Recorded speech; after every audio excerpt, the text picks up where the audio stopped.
आज बहुत लेट हो गया ना।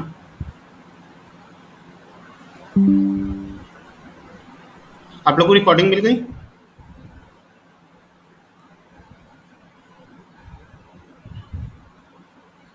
आप सबको रिकॉर्डिंग मिल गई लास्ट क्लास की? आ गई है सर, आ गए sir. Sorry for my behave, मतलब हम चेक करने में गलती किए थे। सॉरी। अच्छा, ओके, कोई नहीं।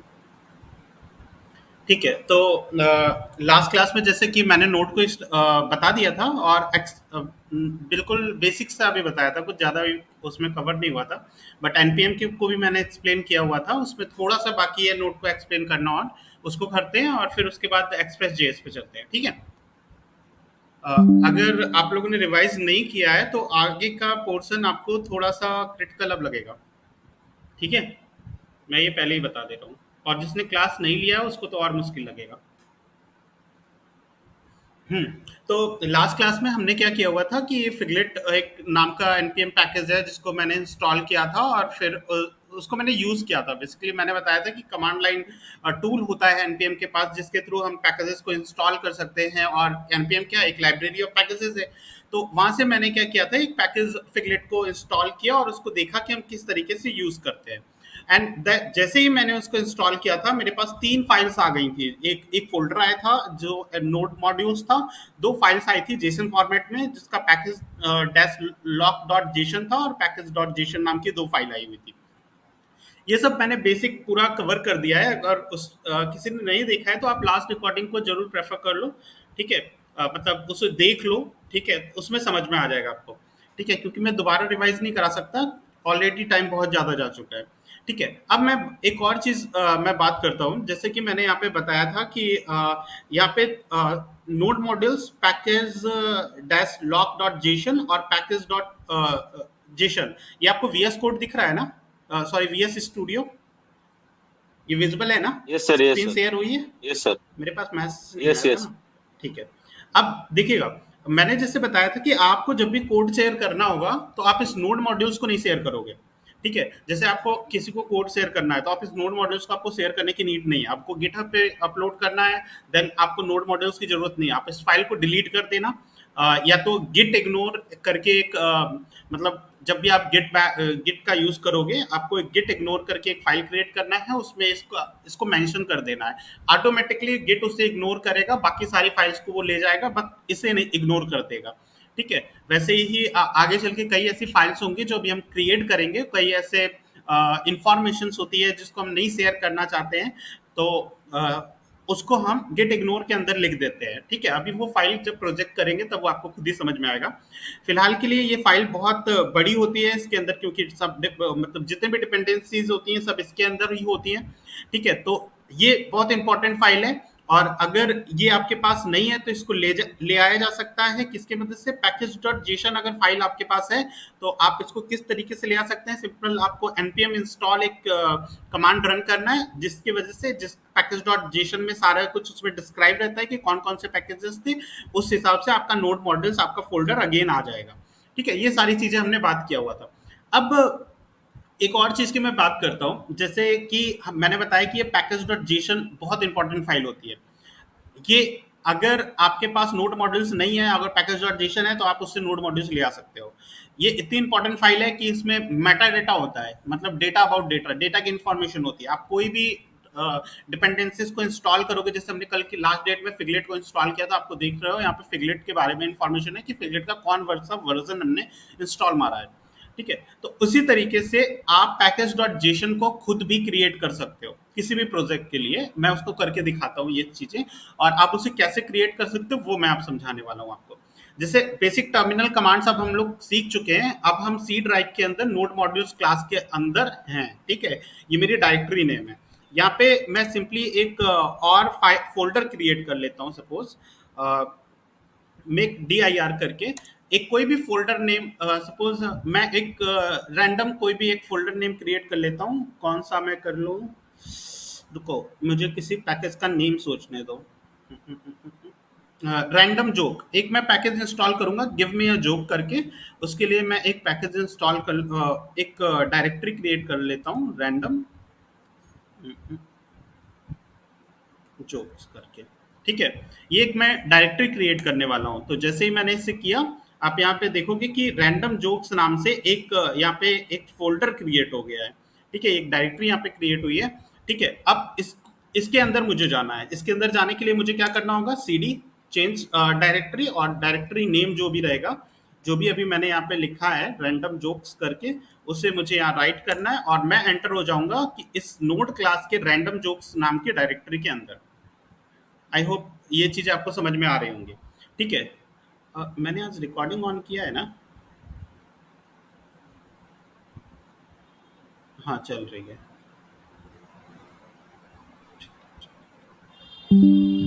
ठीक है, तो इस रैंडम जोक्स नाम के डायरेक्टरी के अंदर आ गए हैं। अब इसके अंदर मुझे क्या करना है कि हमें अपना पैकेज डॉट जेसन फाइल हमें खुद क्रिएट करना है। ठीक है, पैकेज डॉट जेसन फाइल मुझे क्रिएट करना है। उसके लिए आपको सिंपली एक कमांड होती है जो आपको रन करना होगा। आप खुद का package dot JSON file create कर सकते हो। मैंने बताया था पैकेज डॉट जेसन फाइल एक बहुत इंपॉर्टेंट फाइल होती है जिसमें डिस्क्रिप्टिव और मेटा डाटा की इंफॉर्मेशन होती है, और जितनी भी डिपेंडेंसीज रहती है उनके जो वर्जन रहेंगे वो सब के सब पैकेज डॉट जेसन फाइल के अंदर लिखा रहता है। और जब आप अपने प्रोजेक्ट को डिप्लॉय कर रहे होगे, डिप्लॉय इट मीन्स दूसरे लोग आपका प्रोजेक्ट यूज कर पाए, वो इंटरनेट के ऊपर चला जाएगा वो प्रोजेक्ट, तब भी आप पैकेज डॉट जेसन के अंदर आपको कुछ एक्स्ट्रा इन्फॉर्मेशन प्रोवाइड करना पड़ता है, ताकि वो वाइल डिप्लॉयमेंट आप जब उसे कर रहे होगे तो उस दौरान पे कोई एरर ना आए। ये सारी चीजें हम लोग आगे आने वाले समय में देख रहे होंगे। फिलहाल के लिए अभी हम नोड मॉड्यूल्स के अंदर रैंडम जोक्स नाम की एक डायरेक्टरी के अंदर आ चुके हैं। अब इस डायरेक्टरी में मुझे अपना पैकेज डॉट जेसन फाइल को क्रिएट करना है। ये हम खुद भी क्रिएट कर सकते हैं। इसके लिए आपको एक सिंपल कमांड npm init का लिखना होगा, जिसका मतलब होता है इनिशलाइज। ठीक है, इनिशलाइजेशन होता है, npm को हम इनिट कर रहे हैं। npm init करते ही आपको हिट एंटर पे प्रेस कर, मतलब एंटर बटन को क्लिक करना है। ठीक है, जैसे ही आप क्लिक करोगे, आप एंटर प्रेस करोगे, आप this utility will walk through the creating a package.json file। ठीक है, आप अब जैसे ही आप इसको क्लिक करोगे, यहाँ पे देखोगे आपकी package.json फाइल क्रिएट होने के लिए आपसे कुछ इंफॉर्मेशन मांग रहा है। ठीक है, this utility will walk you through creating a package.json file. ठीक है, it only covers the most common items it and it tries to get sensible default. ठीक है, आप इसके लिए default package dot JSON file आप क्रिएट करोगे। ठीक है, आप सबसे पहले ये कुछ आपसे इंफॉर्मेशन मांग रहा है कि आप अपने पैकेज का क्या नाम लिखना चाहोगे। ठीक है, आप क्या नाम से, किस नाम से आप अपना पैकेज बनाना चाहते हो। इसने मुझे एक कह सकते हैं कि उसने मुझे एक चीज प्रोवाइड कर दिया, एक इंफॉर्मेशन प्रोवाइड किया कि आप रैंडम जोक्स नाम से एक आइडिया दे दिया, एक रेफरेंस दे दिया कि आप क्या रैंडम जोक्स नाम से अपना पैकेज नेम बनाना चाहोगे। अगर नहीं बनाना चाहोगे तो अपना कुछ नाम दे दो। फिलहाल मैं इसी के साथ जाना चाहूंगा, मैं अपने पैकेज का नाम रैंडम जोक्स नाम से ही रखूंगा। देन आपको यहाँ पे अगेन एंटर प्रेस करना है, और आपसे वो वर्जन के बारे में पूछेगा। आप अपना जो प्रोजेक्ट बनाना चाह रहे हो उसका कौन सा वर्जन आप लेना चाह रहे हो। पहली बार प्रोजेक्ट बन रहा है 1.0.0, ये बिल्कुल सही है, मैं इसी को रखना चाहूंगा। Hit enter. डिस्क्रिप्शन, आप अपने प्रोजेक्ट के बारे में कुछ डिस्क्रिप्शन अगर यहाँ प्रोवाइड करना चाहते हो तो वो आप लिख सकते हो। फिलहाल के लिए मैं अभी कुछ नहीं प्रोवाइड कर रहा हूँ। आप चाहो तो आप अपने प्रोजेक्ट जो भी बनाओगे उसका कुछ डिस्क्रिप्शन अगर आपको ऐड करना हो उस पैकेज और जेसन फाइल में, तो वो सारी चीजें आप लिख सकते हो। देख रहे हो, ये मेटा डाटा को ले रहा है, मतलब आपका वर्जन देख रहा है, पैकेज नेम देख रहा है, डिस्क्रिप्शन अगर है कुछ पैकेज का, तो ये सारी इंफॉर्मेशन पैकेज डॉट जेसन के अंदर होती है। देन एंट्री पॉइंट क्या रहेगा, मतलब कि अगर आपका फाइल अगर रन होगा, क्योंकि आपको तो पता है कि आप प्रोजेक्ट बनाओगे तो कई फाइल्स होती हैं उसके पास। और जैसे ही मैंने अभी आपको लास्ट क्लास में मैंने बताया था कि जब हमने एक कैलकुलेटर नाम का अलग से डायरेक्टरी बनाई थी, और उसमें मैंने मल्टीप्लिकेशन और सम नाम का दो फाइल क्रिएट किया था, और उसको मैंने उसके लिए एक एंट्री पॉइंट बनाया था, क्योंकि मुझे इस पूरे फोल्डर को किसी और को शेयर करना था, जो app.js में ये दूसरे डायरेक्टरी में इसका यूज हो सके। तो इसको मैंने इन दोनों फाइल्स को क्रिएट करने के बाद इसका एक सेंटर या एंट्री जिससे कह सकते हैं, यहाँ से ही वो index.js फाइल मैंने क्रिएट किया, जहाँ पे इन दोनों को मैंने रिक्वायर किया, और इसी index.js फाइल से मैंने सारी चीज डिप्लॉय किया, एक सेंटर पॉइंट बनाया था, एंट्री पॉइंट बनाया था, जहाँ से वो सारी चीजें जाएंगी। मतलब मैंने वो एंट्री पॉइंट, तो मैं ऐसे ही बोल रहा हूँ। फिलहाल एंट्री पॉइंट तो वो होता है जहाँ से आपका प्रोग्राम रन हो रहा होता है। ठीक है, मतलब जहाँ से आपका सर्वर स्टार्ट होगा, जो मेन फाइल होगी। ठीक है, समझना, अभी ये सारी चीज़ें प्रोजेक्ट में ज़्यादा अच्छे से समझ में आएगी। फिलहाल के लिए मैं बता रहा हूँ, ये जैसे सेंटर फाइल मैंने बनाया था, वैसे ही एक एंट्री पॉइंट होता है जहाँ से आपका मेन जो आपका प्रोजेक्ट रहता है, वो उस प्रोजेक्ट को आप जो डालते हो, जिसका नाम डालते हो और सर्वर स्टार्ट होता है, ठीक है, तो वो होता है एंट्री पॉइंट। ये चीज़ अभी मैं आपको जब एक्सप्रेस पढ़ाऊंगा तो ज़्यादा अच्छे से समझा पाऊंगा। तो एंट्री पॉइंट आप अपना इंडेक्स डॉट जेएस, मतलब कि हम नॉर्मल इंडेक्स डॉट जेएस नाम का एक फाइल क्रिएट करेंगे, वो मेरा एंट्री पॉइंट होगा, मैं उसका नाम इंडेक्स डॉट जेएस ही रखूंगा, ठीक है। और टेक्स्ट कमांड के लिए भी ये आप इन सबको स्किप कर सकते हो। गेट गिट रिपोजिटरी अगर आप कुछ देना चाहते हो तो आप यहाँ पे प्रोवाइड कर सकते हो, फिलहाल अभी हम कुछ देने की जरूरत नहीं। कीवर्ड्स भी आप छोड़ सकते हो। ऑथर, ऑथर की जगह जो ये प्रोजेक्ट जो भी बनाएगा, ठीक है, सपोज मैं ये प्रोजेक्ट क्रिएट करने जा रहा हूँ तो मैं अपना नाम यहाँ पे लिख दूंगा, ठीक है। तो आप चाहो तो अपना नाम भी आप मतलब जो भी ये प्रोजेक्ट क्रिएट कर रहा होगा उस ऑथर का नाम इसके अंदर लिखा जाता है, ठीक है। तो बस उसके बाद आपको हिट एंटर प्रेस करना है। एक लाइसेंस होता है आईएससी का, वो बाय डिफॉल्ट आ जाएगा, ठीक है। कोई भी लाइसेंस वाला जब आप प्रोजेक्ट कर रहे होगे तो उस दौरान पे आपको खुद ही समझ में आएगा। अभी के लिए फिलहाल मैं इसको एंटर करता हूँ और ये मुझे उसने बता दिया, एक मतलब ला के दे दिया कि आप क्या क्या इसमें चीज़ें हैं, में आप नेम क्या रखना चाहते हो। एक इन्फॉर्मेशन उसने प्रोवाइड कर दिया कि ये इस तरीके का आपका डेमो रहेगा, नेम उस प्रोजेक्ट का रैंडम जोक्स रहेगा, वर्जन उसका ये रहेगा, मेन एंट्री पॉइंट जो रहेगी, जो मेन फाइल रहेगी वो इंडेक्स डॉट जेएस रहेगी। इस स्क्रिप्ट्स में टेस्ट इको करके ऐसे अपने आप स्क्रिप्ट एक ऐड हो गई है, ऑथर नेम आ गया, लाइसेंस आ गया है। और अगर ये चीज ओके है तो आप यस पे क्लिक कर सकते हो। मैं फिलहाल वाई करके एंटर कर देता हूँ, तो यस मेरा क्रिएट हो जाना चाहिए। अब अगर मैं इसके अंदर जाता हूँ, जैसे अभी मैं ये सारी चीज़ों को अगर मैं क्लोज कर दूँ और रैंडम जोक्स के अंदर जाऊँगा, तो ये अब मुझे पैकेज डॉट जेसन नाम का एक फाइल यहाँ पे दिख रहा है। और इसको मैं एंटर प्रेस करूँगा और यहाँ पे अभी आप देख सकते हो, ठीक है। वही चीज़ है जो मैंने लिखा था, नेम आ गया, वर्जन आ गया, मेन फाइल जो रहेगी वो इंडेक्स डॉट जेएस रहेगी। मतलब अभी मैं इस फ़ोल्डर के अंदर, जैसे मैंने लास्ट क्लास में फिगलेट को इंस्टॉल किया था, तो फिगलेट के लिए एक एंट्री पॉइंट थी इंडेक्स डॉट जेएस, ठीक है। क्योंकि फिगलेट तो मैंने इंस्टॉल किया था, फिर उसमें इसको यूज़ करने के लिए एक एंट्री पॉइंट मुझे बनाया था, मैंने इंडेक्स डॉट जेएस नाम से बनाया था।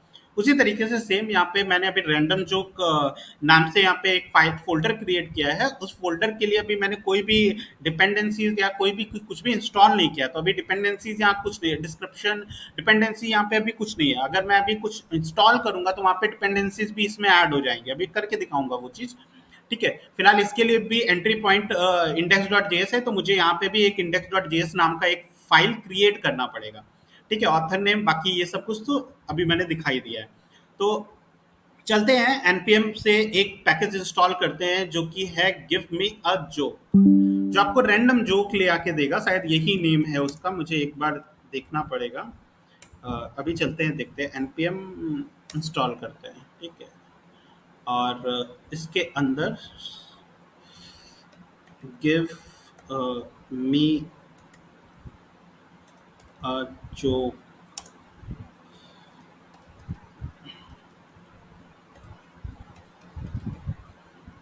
आई थिंक हाँ यही है, ठीक है, आ गया। हुँ।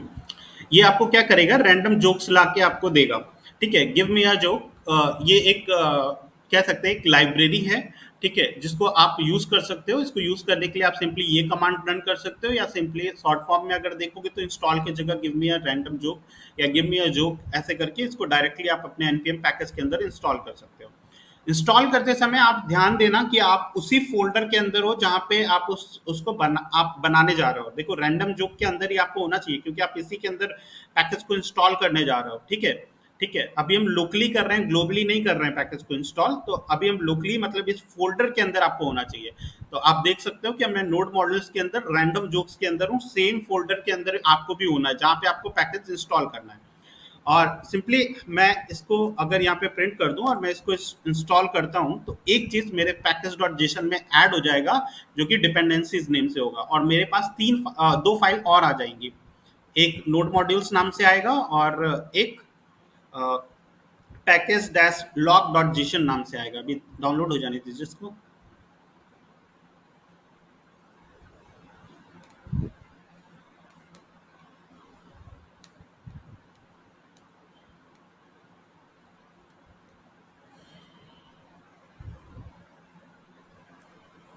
पैकेज इंस्टॉल हो रहा है।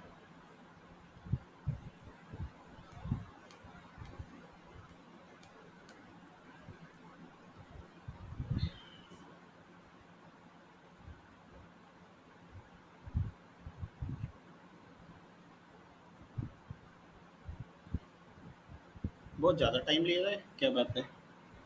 नेट नहीं चल रहा है क्या? इतना टाइम तो नहीं लगता है।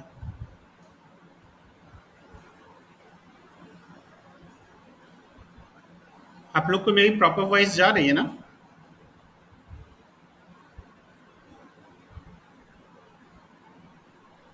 Yes, sir. ठीक है। इसको इंस्टॉल होने में थोड़ा सा टाइम ले रहा है।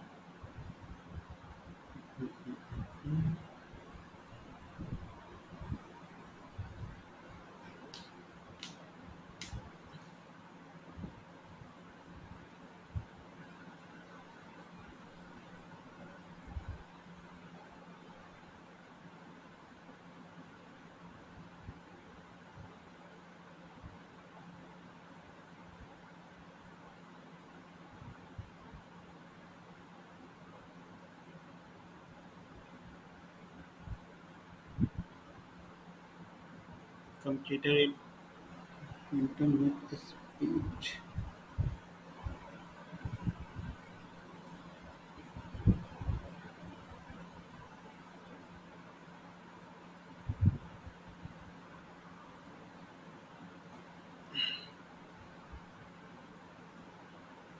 ये हो रहा है, प्रोसेसिंग हो रहा है। ठीक है, इसमें थोड़ा सा टाइम ले रहा है, पता नहीं क्यों। इतना टाइम लगता नहीं है वैसे।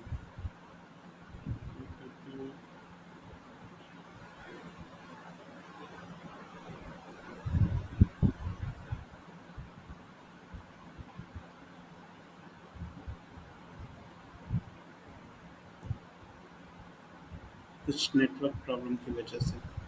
चलिए, तब तक वो हो रहा है, 1 मिनट, तब तक मैं आपको स्लाइड बता देता हूँ, स्लाइड पे कुछ। ठीक है? इसको टाइम लग रहा है थोड़ा-सा डाउनलोड होने में।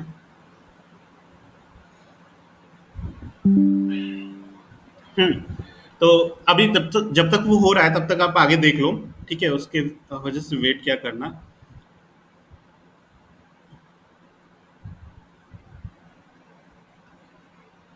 ठीक है। मैं अपने पैकेज को मतलब अभी तो मैं लोकली पैकेज आपको इंस्टॉल करके दिखा रहा हूँ, ठीक है?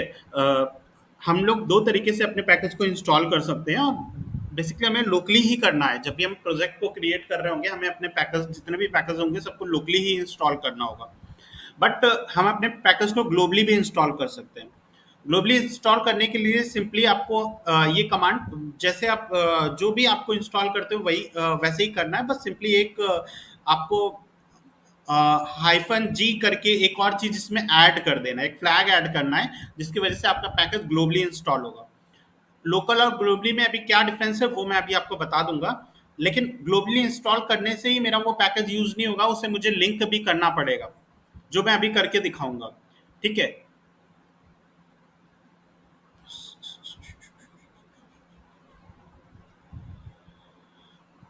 ये डाउनलोड होने में इतना टाइम क्यों ले रहा है भाई? इसको मैं कुछ कर भी नहीं सकता जब तक ये होगा नहीं तब तक। हम्म,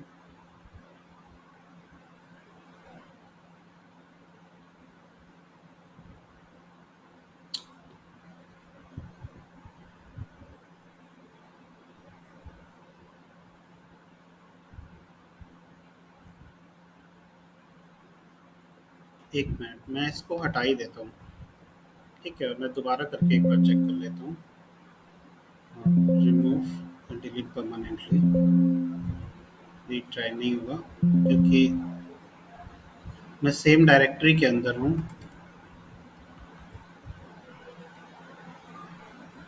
कुछ भी प्रेस नहीं हो रहा है।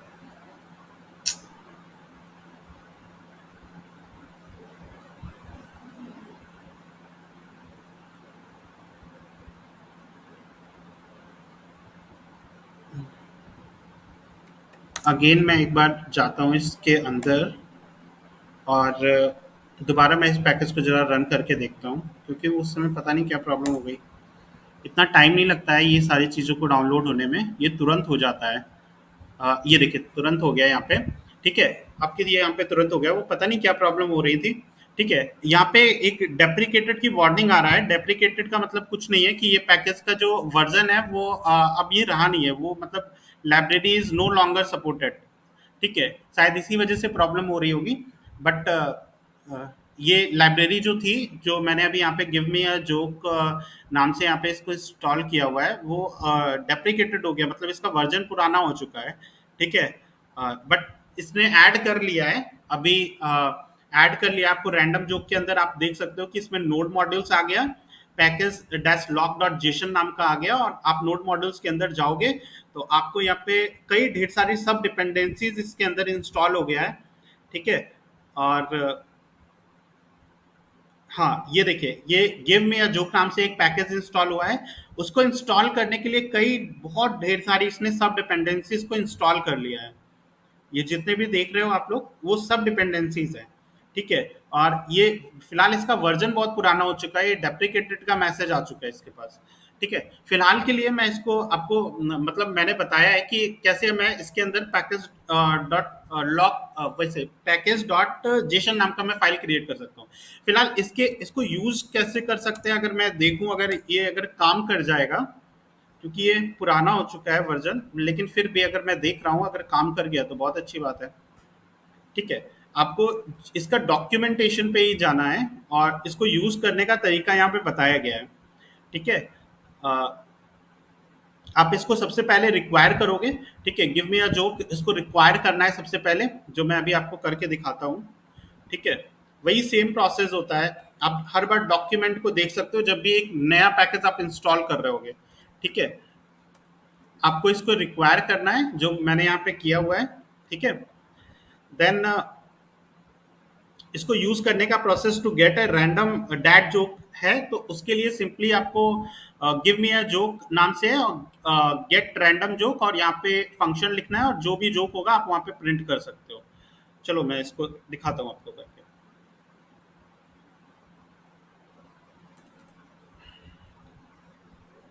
ठीक है, कंसोल डॉट लॉग करा लेता हूँ यहाँ पे।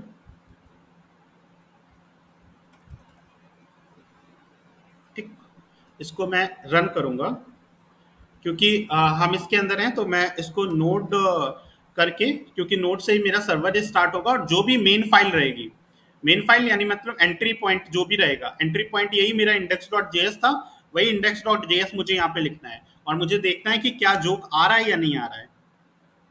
हाँ, उसने यहाँ पे जोक दे दिया है, आई होप आपको विजिबल होगा। एक मिनट, ये देखिए, the urge to sing the Lion King song is just whim away. ठीक है, ये करके उसने एक जोक यहाँ पे मुझे प्रोवाइड किया है। आपको दूसरा जोक चाहिए, आप दोबारा एंटर करोगे, आपको कुछ और जोक मिलेगा। ठीक है, what's the advantage of living in Switzerland, well the flag is big plus. ठीक है, ये करके एक दूसरा उसने जोक प्रोवाइड किया हुआ है। ठीक है, तो ये कुछ रैंडम जोक वाले पैकेजेस हैं जिसको मैंने इंस्टॉल करके बताया। मेरा मोटो यही था कि मैं आपको पैकेज डॉट जेसन फाइल को कैसे मैनुअली क्रिएट करते हैं, क्योंकि अभी मैंने जब भी पैकेज इंस्टॉल किया तो ये तीनों फाइल आ रही हैं। बट आप जब पैकेज डॉट जेसन को कैसे मैनुअली क्रिएट कर सकते हो, उसके लिए सिंपली आपको एक कमांड रन करना पड़ेगा, npm init करके। अब जैसे ही आपने कोई डिपेंडेंसीज इसमें इंस्टॉल कर लिया, वो डिपेंडेंसीज आके आपके same package dot JSON file के अंदर ऐड हो जाएंगी। यानी आप देखिए, अभी तक डिपेंडेंसीज नाम का कोई भी यहाँ पे मतलब प्रॉपर्टी यहाँ पे नहीं थी, बट इस डिपेंडेंसीज के अंदर ये आपको दिख रहा है कि गिव मी अ जोक नाम से एक पैकेज यहाँ पे इंस्टॉल हुआ है, और उसके वर्जन के साथ यहाँ पे आया हुआ है। तो आई होप ये चीजें आपको समझ में आ रही होंगी। ठीक है, इतनी चीज़ों में किसी को कोई प्रॉब्लम है, थोड़ा सा इशू हो गया था उसको डाउनलोड होने में। ठीक है, पता नहीं किस वजह से, शायद नेटवर्क इशू या कुछ भी हो सकता है। ठीक है, इतनी चीज़ में अगर किसी को प्रॉब्लम है तो आप मुझे बता दो, वरना मैं ग्लोबली कैसे इंस्टॉल किया जाता है मैं उस पर बात करता हूँ। बताइए, लास्ट क्लास में जो लोग थे उन्हीं को समझ में आया होगा, कोई बोलेगा? हेलो? हेलो। No problem. इसमें कोई प्रॉब्लम है किसी को? नहीं प्रॉब्लम है? सबको समझ में आया ना जो चीज़ मैंने बताने की कोशिश किया है? क्योंकि थोड़ा-सा इश्यू हुआ था डाउनलोडिंग में। बस मैं इतना समझाना हाँ इसमें सर। चाह रहा था कि पैकेज.जेसन फाइल को आप मैन्युअली कैसे क्रिएट कर सकते हो, क्योंकि जब आप एनपीएम को जब आप कोई भी पैकेज इंस्टॉल करते हो तो वहां पे बाय डिफॉल्ट ये तीनों फाइल्स आती हैं, बट आप मैन्युअली कैसे इंस्टॉल कर सकते हो उसके लिए सिंपली आपको एनपीएम इनिट करना होगा। ठीक है? और इसको अगर आप हेलो डायरेक्टली भी, सर। हाँ बताइए। Hello hello sir. हाँ सर, बोलिए। आपने डाउनलोड किया, लिखा क्या है डाउनलोड करने के लिए सर, वही बताइए। लिखा क्या है पैकेज को डाउनलोड करने के लिए? हाँ जी सर। ये लिखा है npm I give me a joke, ये npm से मैंने उठाया हुआ है। ये एक हेलो सर। लाइब्रेरी है गिव मी अ जोक, जो कि रैंडम जोक्स आपको लाके देता है। हेलो बताइए सर। और। हाँ बताइए। सर जैसे हम लोग इनिट किए हैं हाँ, तो मतलब हर एक बैकएंड फाइल में उसको करेंगे क्या? हर एक बैकएंड फाइल मतलब मैं समझा नहीं। जहां पे भी आपको जैसे पैकेज डॉट जेसन नाम की फाइल चाहिए, मतलब आप कोई भी हाँ, प्रोजेक्ट क्रिएट करने जा रहे हो, सपोज आप कोई भी प्रोजेक्ट क्रिएट करने जा रहे हो, आप उसके अंदर आप चाहो तो अपना खुद का package dot JSON file create कर सकते हो, और जैसे जैसे आप कोई भी लाइब्रेरी इंस्टॉल करते चले जाओगे वो डिपेंडेंसीज के फॉर्म में उसमें ऐड होता चला जाएगा। अच्छा। अब वो जहाँ पे आपको रिक्वायरमेंट ओके होगा वहाँ ओके पे सर। करेंगे। ठीक है? और कोई प्रॉब्लम नहीं है। वो सारी चीज़ें आप प्रोजेक्ट में देख रहे होगे। ठीक है? और किसी को कोई प्रॉब्लम? बस सिंपली मैं आपको ये समझाना चाह रहा था कि हम पैकेज डॉट जेसन फाइल को मैनुअली कैसे क्रिएट कर सकते हैं। अब मैं बात कर लेता हूँ दो चीज़ों की। जैसे कि मैंने बताया कि पैकेज को हम दो तरीके से इंस्टॉल कर सकते हैं, एक लोकली कर सकते हैं, एक ग्लोबली कर सकते हैं, बट हमें करना ही लोकली ही है। ग्लोबली हम किसी किसी पैकेज को इंस्टॉल कर रहे होंगे, ठीक है, बट हमें काम लोकली पे ही करना है, बट आपको आना चाहिए कि ग्लोबली कैसे इंस्टॉल करते हैं। उसके लिए अगर मैं समझाना चाहूँ तो इस फिगलेट को मैंने यहाँ पे क्रिएट किया हुआ था, और फिगलेट के अंदर मैंने ये कोड लिखा हुआ था जो मैंने कल की डेट में आपको बनाया हुआ है। इस फिगलेट फ़ोल्डर को मैं यहाँ से मतलब जो भी कोड इसके अंदर लिखा है मैं वहाँ से कॉपी कर चुका हूँ, और इस app.js के अंदर मैं ले जाके इसको पेस्ट कर दूँगा। ठीक है?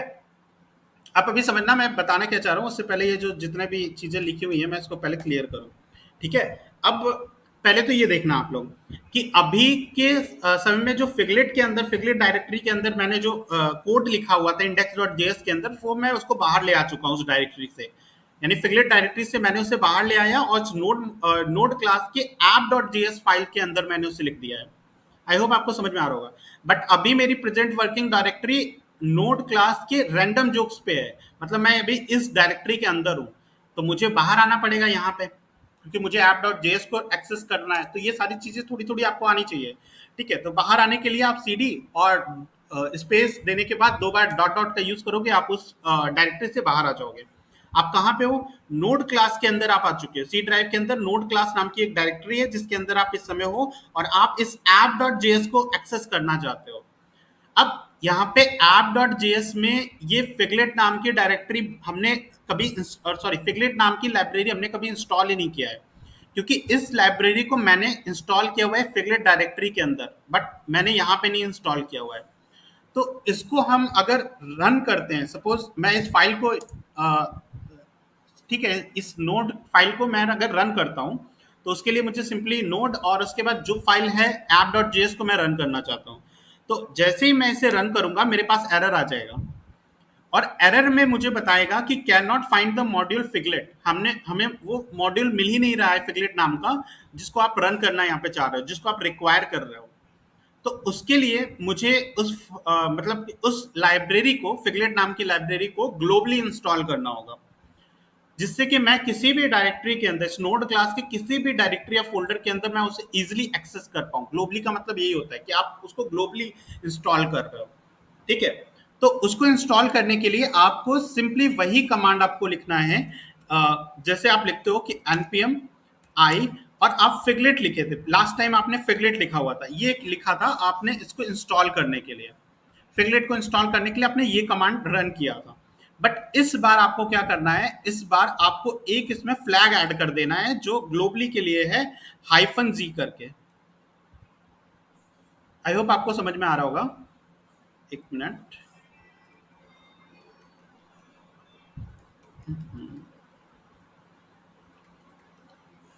ठीक है, इस पे एक डैश लगा के जी लिखना है और केवल फिगलेट लिख देना है। मतलब ये क्या करेगा, अब आपके फिगलेट पैकेज को ग्लोबली लेवल पे इंस्टॉल करेगा। आई होप आपको ये समझ में आ रहा होगा। ठीक है, मैं इसको पहले करके आपको दिखाता हूँ कि क्या क्या होगा इसके बाद। फिगलेट को मैं इंस्टॉल कर रहा हूँ ग्लोबली लेवल पे। ठीक है, और हाँ, ये पैकेज ऐड हो चुका है मेरा, और यहाँ पे अभी आपको कोई भी चेंजमेंट नहीं दिख रहा होगा। ठीक है, फिगलेट तो मेरा इंस्टॉल हुआ, बट यहाँ पे कोई चेंजमेंट नहीं मेरे को दिखा। ठीक है, क्योंकि मैंने ग्लोबली इंस्टॉल किया हुआ है। बट इसको ग्लोबली इंस्टॉल करने से ही ये रन नहीं हो जाएगा। अगर मैं आपको दोबारा रन करके इसको दिखाऊं, तो नोड करके अभी भी आप देखोगे तो ये बताएगा कि can not find the module figlet. अभी भी आपका फिगलेट को ये रिकॉग्नाइज नहीं कर पा रहा है।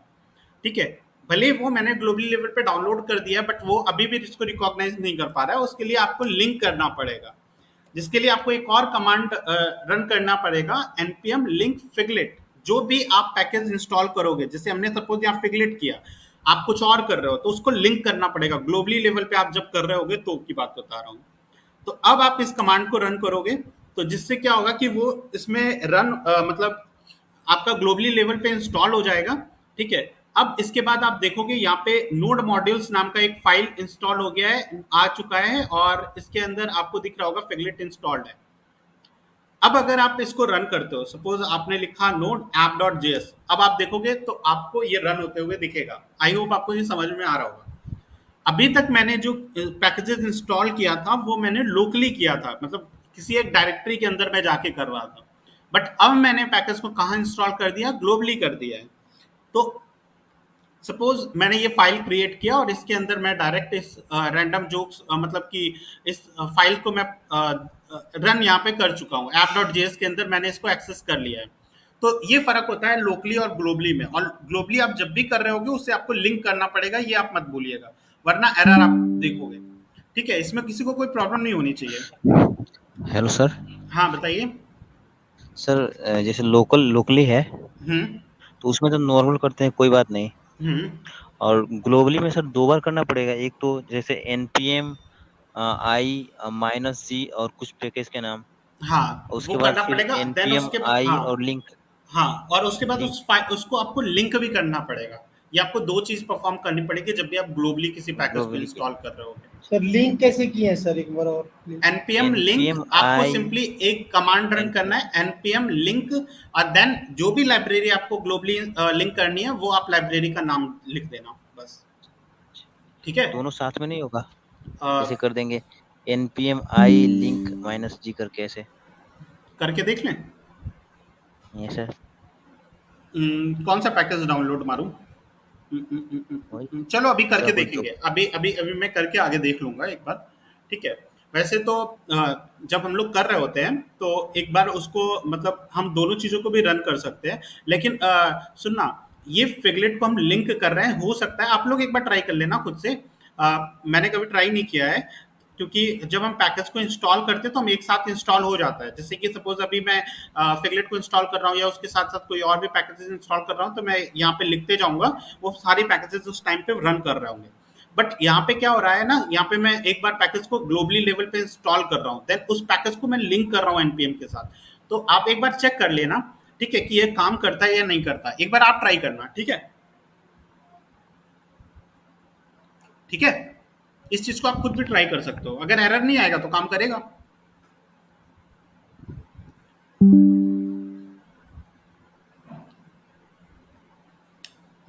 तो मैंने ये बता दिया है आपको। अगर ग्लोबल लेवल पे आपको पैकेज इंस्टॉल करना है तो सिंपली आपको npm इंस्टॉल ये -g करके आपको, और जो भी पैकेज का नेम है उस पैकेज का नेम आपको यहाँ पे लिखना है, देन उसको लिंक भी करना है। लिंक करना मत भूलिएगा आप।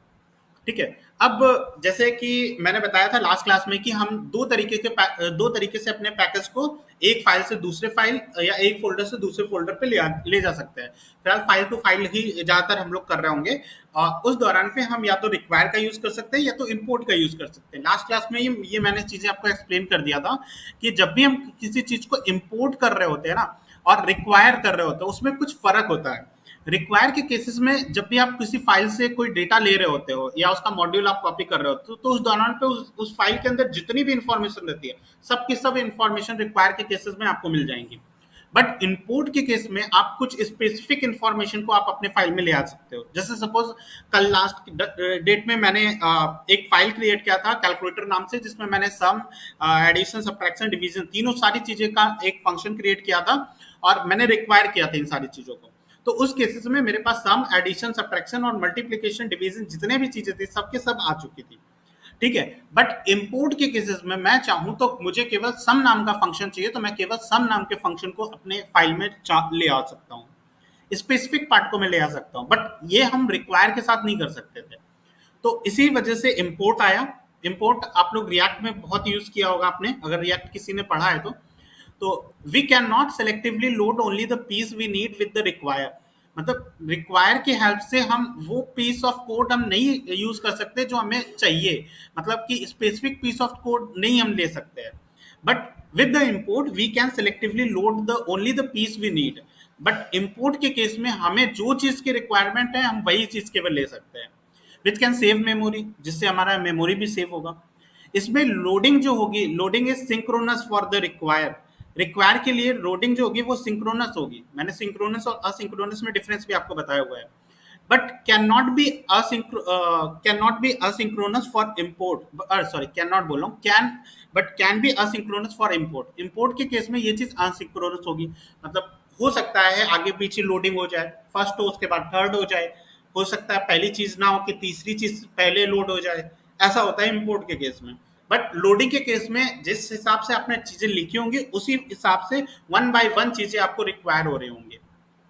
बट अगर आप चीजें इंपोर्ट करते हो तो वो डायरेक्टली चीजें इंपोर्ट नहीं हो सकती। सपोज मैं आपको करके दिखाता हूँ। ये मैंने यहाँ पे क्या किया था, कैलकुलेटर मल्टीप्लिकेशन और सब्ट्रैक्शन नाम का मैंने यहाँ पे फाइल क्रिएट किया हुआ है ना। तो एक काम करते हैं, या तो इसको हटा ही दो, मैं बाहर क्रिएट करता हूँ पहले तो।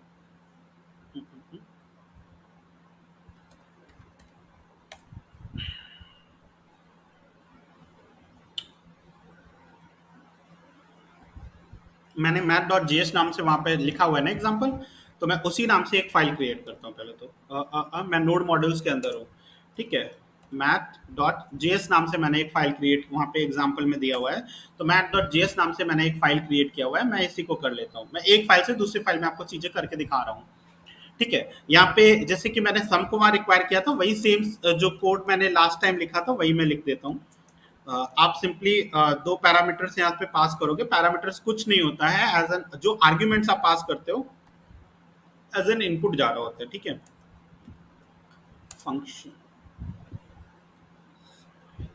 ठीक है, ये आपका रिटर्न हो जाएगा, ठीक है। सम नाम का आपको पता ही होगा, एरो फंक्शन में अगर सिंगल लाइन है, ठीक है, तो वो ऑलरेडी बाय डिफॉल्ट वो उसको रिटर्न कर देता है।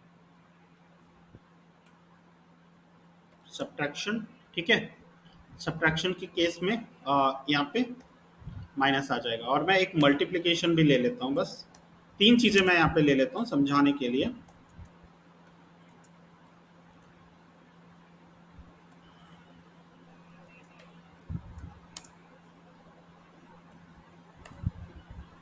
ठीक है, तो बस मैंने ये तीन चीजें आपको लिया हुआ है। अब देखना, अब आप रिक्वायर तो आपको पता ही है कि कैसे होता है। रिक्वायर करने के लिए आपको यहाँ पे मॉड्यूल डॉट एक्सपोर्ट या एक्सपोर्ट डॉट सम करके आपको उसको चीजों को यहाँ से पहले क्या करोगे, चीजों को एक्सपोर्ट करोगे, देन ऐप डॉट जेएस के अंदर जाके उस चीजों को आप रिक्वायर कर रहे होगे। बट अभी मुझे रिक्वायर नहीं देखना है, यहाँ पे मुझे इम्पोर्ट के बारे में समझना है, ठीक है। तो इम्पोर्ट जब भी आप चीजें कर रहे होते हो तो वहां पे आपको एक्सपोर्ट करना होता है चीजों को, जिससे आप जिस जहां से आप चीजों को भेजना चाह रहे हो। उस हमने लास्ट क्लास में देखा था कि अगर मुझे किसी फाइल से चीजें भेजनी थी तो मैं मॉड्यूल डॉट एक्सपोर्ट का यूज कर रहा था या एक्सपोर्ट्स का यूज कर रहा था, एस लगा रहा था। बट यहाँ पे ऐसा नहीं होगा। यहाँ पे अगर किसी चीज को आपको भेजना है एक फाइल से दूसरे फाइल के अंदर, तो आप डायरेक्ट यहाँ पे क्या यूज करोगे, एक्सपोर्ट यूज करोगे, जैसे आप जी उसमें कर रहे हो, रिएक्ट में कर रहे थे। यहाँ पे चीजें एक्सपोर्ट होंगी। मैंने वहां पे कौन एक काम करना, या तो लेट लिख लो या तो कॉन्स्ट लिख लो, कुछ भी लिख लो, ठीक है, क्योंकि ये जब भी आप चीज़ों को एक्सपोर्ट करोगे तो वो डेटा टाइप भी लेगा, नहीं तो एरर देगा आपको। ठीक है, तो मैं सारी चीज़ें यहाँ से एक्सपोर्ट कर देता हूँ। ठीक है, तो एक्सपोर्ट किया मैंने कॉन्स्ट सम नाम से, या आप कॉन्स्ट की जगह लेट भी लिख सकते हो, मैंने बेसिकली इसको कॉन्स्ट बना दिया। ठीक है, एक्सपोर्ट मैं यहाँ से सारी चीज़ें एक्सपोर्ट कर रहा हूँ, तो सिंपली वहाँ पे रिक्वायर जब भी कर रहे होते हैं तो हम लिख रहे होते थे मॉड्यूल्स डॉट एक्सपोर्ट, या हम एक्सपोर्ट्स डॉट सम लिख के हम कर रहे थे, क्योंकि वहाँ पे मॉड्यूल डॉट एक्सपोर्ट एक ऑब्जेक्ट था, तो इस तरीके से काम हो रहा था वहाँ पे। अब यहाँ से चीजें एक्सपोर्ट हो गई, अब बट मुझे इसके अंदर अब क्या करना है, चीजों को इंपोर्ट करना है। मैं अब सारी चीजें नहीं ले आना चाहता यहाँ पे, बस कुछ स्पेसिफिक चीजें मैं यहाँ पे चाहता हूँ ले आना। तो मैं सपोज सम ही को ले आता हूँ। ठीक है, तो यहाँ पे सम लिखेंगे, और इंपोर्ट करने के लिए इंपोर्ट आप सम करना चाहते हो, फॉर्म कहाँ से आपको करना है, तो आप सिंपली उस फाइल की लोकेशन आप दे रहे होते हो। पिछले केसेस में अगर मैं सपोज मैथ है तो मैं डॉट मैथ करके उस चीज को रिक्वायर कर ले रहा था, फाइल की लोकेशन ऐसे करने पे वो उसको पकड़ ले रहा था कि मुझे नोड के अंदर, नोड क्लास के अंदर मैथ के अंदर मुझे जाना है। ठीक है, यहाँ पे सम is not declared, it's value is never read. ठीक है, तो इस केसेस में आपको यहाँ पे पूरा फाइल का नाम लिखना पड़ेगा, ये आप थोड़ा सा ध्यान देना, कभी कभी एरर आ जाता है इसके वजह से। ठीक है, एक बार ट्राई करोगे तो आपको पता चल जाएगा। ये मैंने क्या किया है कि केवल उस फाइल से मैंने सम नाम के फंक्शन को यहाँ पे इंपोर्ट किया हुआ है, बाकी मैं किसी चीज को नहीं कर रहा हूँ। ठीक है, अब सम नाम के फंक्शन को इंपोर्ट करने के बाद मैं कुछ नहीं, मैं इस सम को डायरेक्टली मैं कंसोल कराऊंगा कि ये सम, या मैं इसको डायरेक्ट क्या करता हूँ, दो वैल्यू प्रोवाइड करके कुछ इंफॉर्मेशन ले लेता हूँ, कुछ वैल्यू ऐड करने को दे देता हूँ इसको। यहाँ से ये क्या करेगा, 2 and 8 का सम मुझे कैलकुलेट करके बताएगा, बट इतना करने से मेरा काम नहीं बनेगा। अभी अगर मैं इसको रन करूंगा तो मेरे पास एक एरर आ जाएगा, मैं करके दिखाता हूँ आपको। नोट app.js को मैं रन करूंगा, मैंने इस फाइल को रन किया है app.js को, math.js को मैंने छुआ भी नहीं है, math.js से सारी चीजें मैंने एक्सपोर्ट किया है, app.js में मैं उसका यूज किया है, एंड देन हम उस सम नाम के फंक्शन को कॉल कर रहे हैं, और app.js को मैं सर्वर, क्योंकि ये नोड फाइल है तो नोड फाइल को रन करने के लिए node and that file name जो भी होता है उसको मुझे लिखना है। और जैसे मैंने एंटर प्रेस किया, मेरे पास एरर आया, जैसे मैंने बताया था। एरर क्यों आ रहा है कि जब भी आप चीजें इंपोर्ट कर रहे होते हो तो उस दौरान पे आपको पैकेज.जेसन के अंदर एक चीज टाइप करना होगा, जो टाइप मॉड्यूल पास करना होगा जेसन फॉर्मेट में। ठीक है, क्योंकि ये जो है वो स्ट्रिंग फॉर्मेट में है, तो इसी तरीके से आपको पैकेज.जेसन के अंदर टाइप को मॉड्यूल सेट करना होगा कि आप क्या करना चाह रहे हो। तो उसके लिए आपको यहाँ पे एक फाइल क्रिएट करना पड़ेगा, किस नाम से, पैकेज.जेसन नाम से एक फाइल क्रिएट करना पड़ेगा, और उसके अंदर आपको इसका यूज करना पड़ेगा। रुकिए मैं आपको करके दिखाता हूँ एक मिनट। और ये एक फ्लैग होता है -y, आप -y लिखोगे तो वो बाय डिफॉल्ट सारी चीजें ऐसे ही ले लेगा। ठीक है, अब मैं पूरी फाइल अपने आप क्रिएट हो जाएगा, 1 by 1 आपको चीजें डालने की जरूरत नहीं होगी। तो यहाँ पे पैकेज.जेसन फाइल जैसे हमने लास्ट टाइम सब कुछ डाला था, यहाँ पे कुछ भी नहीं, सब एम्प्टी रहेगा, उस अपने हिसाब से कुछ चीजें वो ऐड कर देगा। तो ये सारी चीजें मैंने कर लिया है, क्योंकि डिपेंडेंसीज में एक फिगलेट नाम का यहाँ पे पैकेज इंस्टॉल्ड है।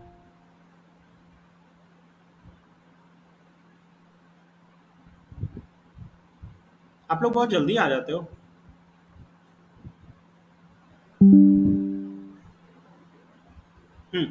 तो यहाँ पे कुछ नहीं करना, आपको एक सिंपली टाइप मॉड्यूल सेट करना है। तो उसके लिए आप सिंपली क्या कर सकते हो कि या तो आप इसी जगह कर लो, यहीं पे कर लेते हैं। ठीक है, इसको कॉमा लगाते हैं, और एक मिनट, क्या टाइप हो गया, नेक्स्ट लाइन पे मुझे जाना है। ठीक है, और आपको टाइप सेट करना है। ठीक है, और इसको आपको सेट कर देना मॉड्यूल। ठीक है, बस इतना पैकेज.जेसन फाइल में ये चीज आपको करना है, क्योंकि ये दोनों फाइल्स नोड क्लास के बाहर ही, मतलब नोड क्लास के अंदर ही है, कोई अलग उसके अंदर नहीं बना हुआ है, डायरेक्टरी के अंदर नहीं है। तो डायरेक्ट आप यहाँ पे पैकेज.जेसन नाम का मैंने फाइल क्रिएट किया है, इनिट किया है, मैनुअली क्रिएट किया है, देन आफ्टर दैट मैंने ये चीज उसमें ऐड कर दिया है। अब एक बार दोबारा मैं इस चीज को चेक करता हूँ कि क्या आप मेरा जो कोड है वो रन कर रहा है या नहीं कर रहा है। तो अब मैं अगर चेक करूंगा तो मुझे सब मिल रहा है, अब देख सकते हो आप 10 मिल रहा है। आई होप आपको ये चीज समझ में आ रहा होगा।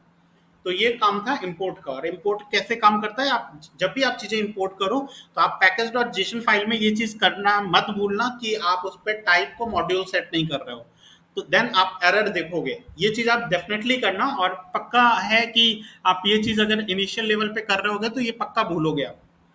ठीक है, तो यहीं तक था मेरे ख्याल से नोड का जो चैप्टर था, जितनी भी इंट्रोडक्शन थी नोड की वो यहीं तक था। यहाँ से नोड के बारे में जितनी भी चीजें मुझे बतानी थी मैंने बता दिया है। अब अगर आपको इसमें कोई भी डाउट आता है नोड के अंदर, ठीक है, नोड के इंट्रोडक्शन में, तो आप मुझसे पूछ सकते हो। आपको कुछ नहीं समझ में आ रहा है, कांट ज्वाइन द एक्टिविटी, ये क्या है?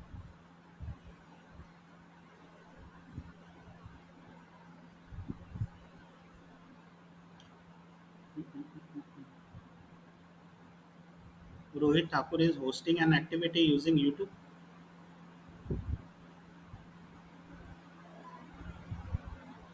ये क्या कर रहे हैं रोहित ठाकुर जी?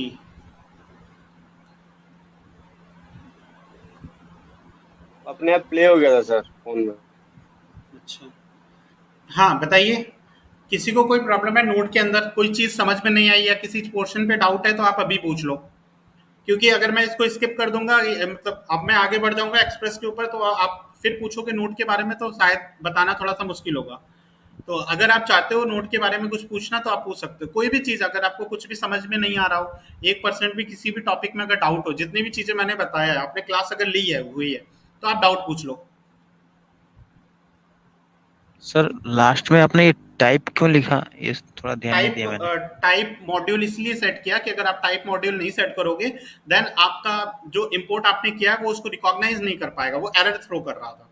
तो वो कह रहा था मेरे पास, ये देखिए मैसेज आया था कि वार्निंग आ गया था मेरे पास to load the ES module. आपको अगर ईएस मॉड्यूल को लोड करना है, क्योंकि ये ईएस मॉड्यूल है, स्पेसिफिक आप कोड को लोड करना चाह रहे हो, देन आपको यूज करना पड़ेगा सेट टाइप मॉड्यूल, आपको लिखना पड़ेगा इन पैकेज डॉट जेसन के अंदर। ठीक है, या तो आप डॉट एमजेएस एक्सटेंशन को यूज करो। ठीक है, ये वार्निंग आई थी मेरे पास, इसी वजह से आपको भी यूज करना पड़ेगा। ठीक है, और आप ध्यान रखना आगे से कि आप जब भी इंपोर्ट कर रहे हो चीजों को तो type module package dot Jason के अंदर 101% राइट कर देना, अदरवाइज एरर आएगा। रिक्वायर के केस में ऐसा कुछ नहीं होगा। और कुछ सर? हाँ बताइए। सर ये कमांड्स जो आपने बार बार यूज करते हैं हम इन कमांड्स का, जब भी हम नोड में काम करेंगे तो सर ये बार बार लिखनी पड़ेंगी क्या हमको? कौन सी कमांड, किस सर कमांड की ये आप बात आप कर जो बार बार टच आप कमांड, सीडी कमांड, ये सब की बात हो रही? यस सर, हाँ, यस सर, तो ये बेसिकली यस आपने सर। स्टार्टिंग का सबसे पहला लेक्चर देखा था जब मैंने टर्मिनल बताया था, उसी में मैंने एक्सप्लेन किया था कि जब आप चीजें टर्मिनल से कर रहे होगे ना तो वो बहुत तेज आप कर पाओगे, फास्ट कर पाओगे। आप मैनुअली जाके फाइल अब क्रिएट करने का टाइम नहीं है आपके पास, अब आप बैकएंड पे वर्क कर रहे हो, तो आपको ये सारी चीजों की जानकारी होनी चाहिए, बेसिक चीजें हैं ये। ठीक है, और अगर किसी ने लाइनक्स ऑपरेटिंग सिस्टम पढ़ा होगा तो उसको पता होगा। ठीक है, कमांड्स है तो ये आपको पता होनी चाहिए, डेफिनेटली पता होना चाहिए। ठीक है, ओके सर। आपने पढ़ा था टर्मिनल वाला सेक्शन? नहीं सर, नहीं पढ़ा। हाँ, तभी आप लोग को समझ में भी नहीं आ रहा होगा ये सारी चीजें। एक बार डेफिनेटली आप लोग वीडियो रिकॉर्डिंग देख लेना, कल और परसों आपकी लीव रहेगी। ठीक है, तो उसमें आप ये चीज कवर करके आना, क्योंकि बैकएंड मैं बहुत जल्दी कराऊंगा। और मैं आपको एक और इन्फॉर्मेशन आज की डेट में दे देता हूँ कि आपकी कुछ दिन के लिए क्लास रेगुलर होने वाली है, बीच में कोई भी गैप नहीं होगा। ये 3 तारीख के बाद होगा। ठीक है, 3 से 10 के बीच में ये सारे होंगे क्लासेस, और इस बीच में शायद ही आपका कोई क्लास गैप होगा, मतलब रेगुलर होगा। और उस दौरान पे इन 7 दिन के अंदर बैकएंड का रेस्टफुल एपीआई तक मुझे कवर करना है। ठीक है, तो ये इसलिए है क्योंकि जो टाइम ड्यूरेशन मुझे मिली हुई है वो कम है थोड़ा सा, तो ये मुझे करना पड़ेगा, क्योंकि आप लोग का भी बहुत नुकसान हुआ है और उसकी वजह से टाइम भी नहीं है अब जितना आपके पास। ठीक है, और मेरे पास भी उतना टाइम नहीं है, तो ये चीज़ मुझे करनी पड़ेगी। तो आपको हर चीज़ें जितने भी बैकएंड आप पढ़ते जा रहे हो ना, तो उसको पर डे देखो, ज़्यादा समय नहीं लगेगा, 2 घंटे सफिशियंट होते हैं, आपको 2 घंटे देने ही पड़ेंगे बैकएंड में। ठीक है, अभी तो कुछ नहीं है, अभी आप सिंपली आपको सब कुछ समझ में आ रहा होगा, ये तो बेसिक चीज़ें हैं। जब अभी आप एपीआई क्रिएट करके आप रिक्वेस्ट भेजने वाले होगे ना, अभी आप एक्सप्रेस जेएस को जब पढ़ने जाओगे ना और उसमें आप रिक्वेस्ट भेज रहे होगे, सर्वर साइड हैंडल कर रहे होगे, तब आपको और प्रॉब्लम्स होंगी। आप अभी रिक्वेस्ट अपने सेंड नहीं किया, अभी पोस्ट रिक्वेस्ट सेंड करोगे, गेट रिक्वेस्ट सेंड करोगे, बुट और पैच में अपडेट करोगे चीजों को, जैसे फॉर्म पे हो रहा होता है, ये सारी चीजें आप लोग देख रहे होगे। ठीक है, बहुत बेसिक बेसिक से चीजें हैं जो अभी आपको कवर करना है, अभी तो कुछ नहीं हुआ है। तो इसमें कोई किसी को कोई प्रॉब्लम है या मैं एक्सप्रेस पे मूव करूं? हेलो। हाँ जी, बताइए भूमिका जी। सर मुझे इसमें ये पूछना है, आपने बोला था कि हम जब गिटहब पे इसको पुश करेंगे तो वो नोड मॉड्यूल आप थोड़ा वाला सा हम डिलीट कर वॉइस देंगे। तेज करके बोलिए, आपकी वॉइस बिल्कुल धीमे आ रही है।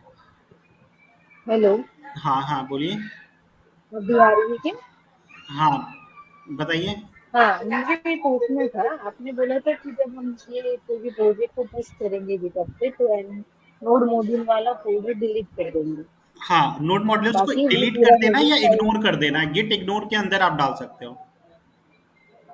हाँ, आपने वो डिलीट वाला बताया था बराबर। अभी हम हर एक में अलग अलग नोड मॉड्यूल इंस्टॉल करेंगे, जैसे आपने ये अभी पिगलेट वाला दूसरे में किया था बराबर, तो मतलब हर एक में जाके हमें वो डिलीट करना पड़ेगा।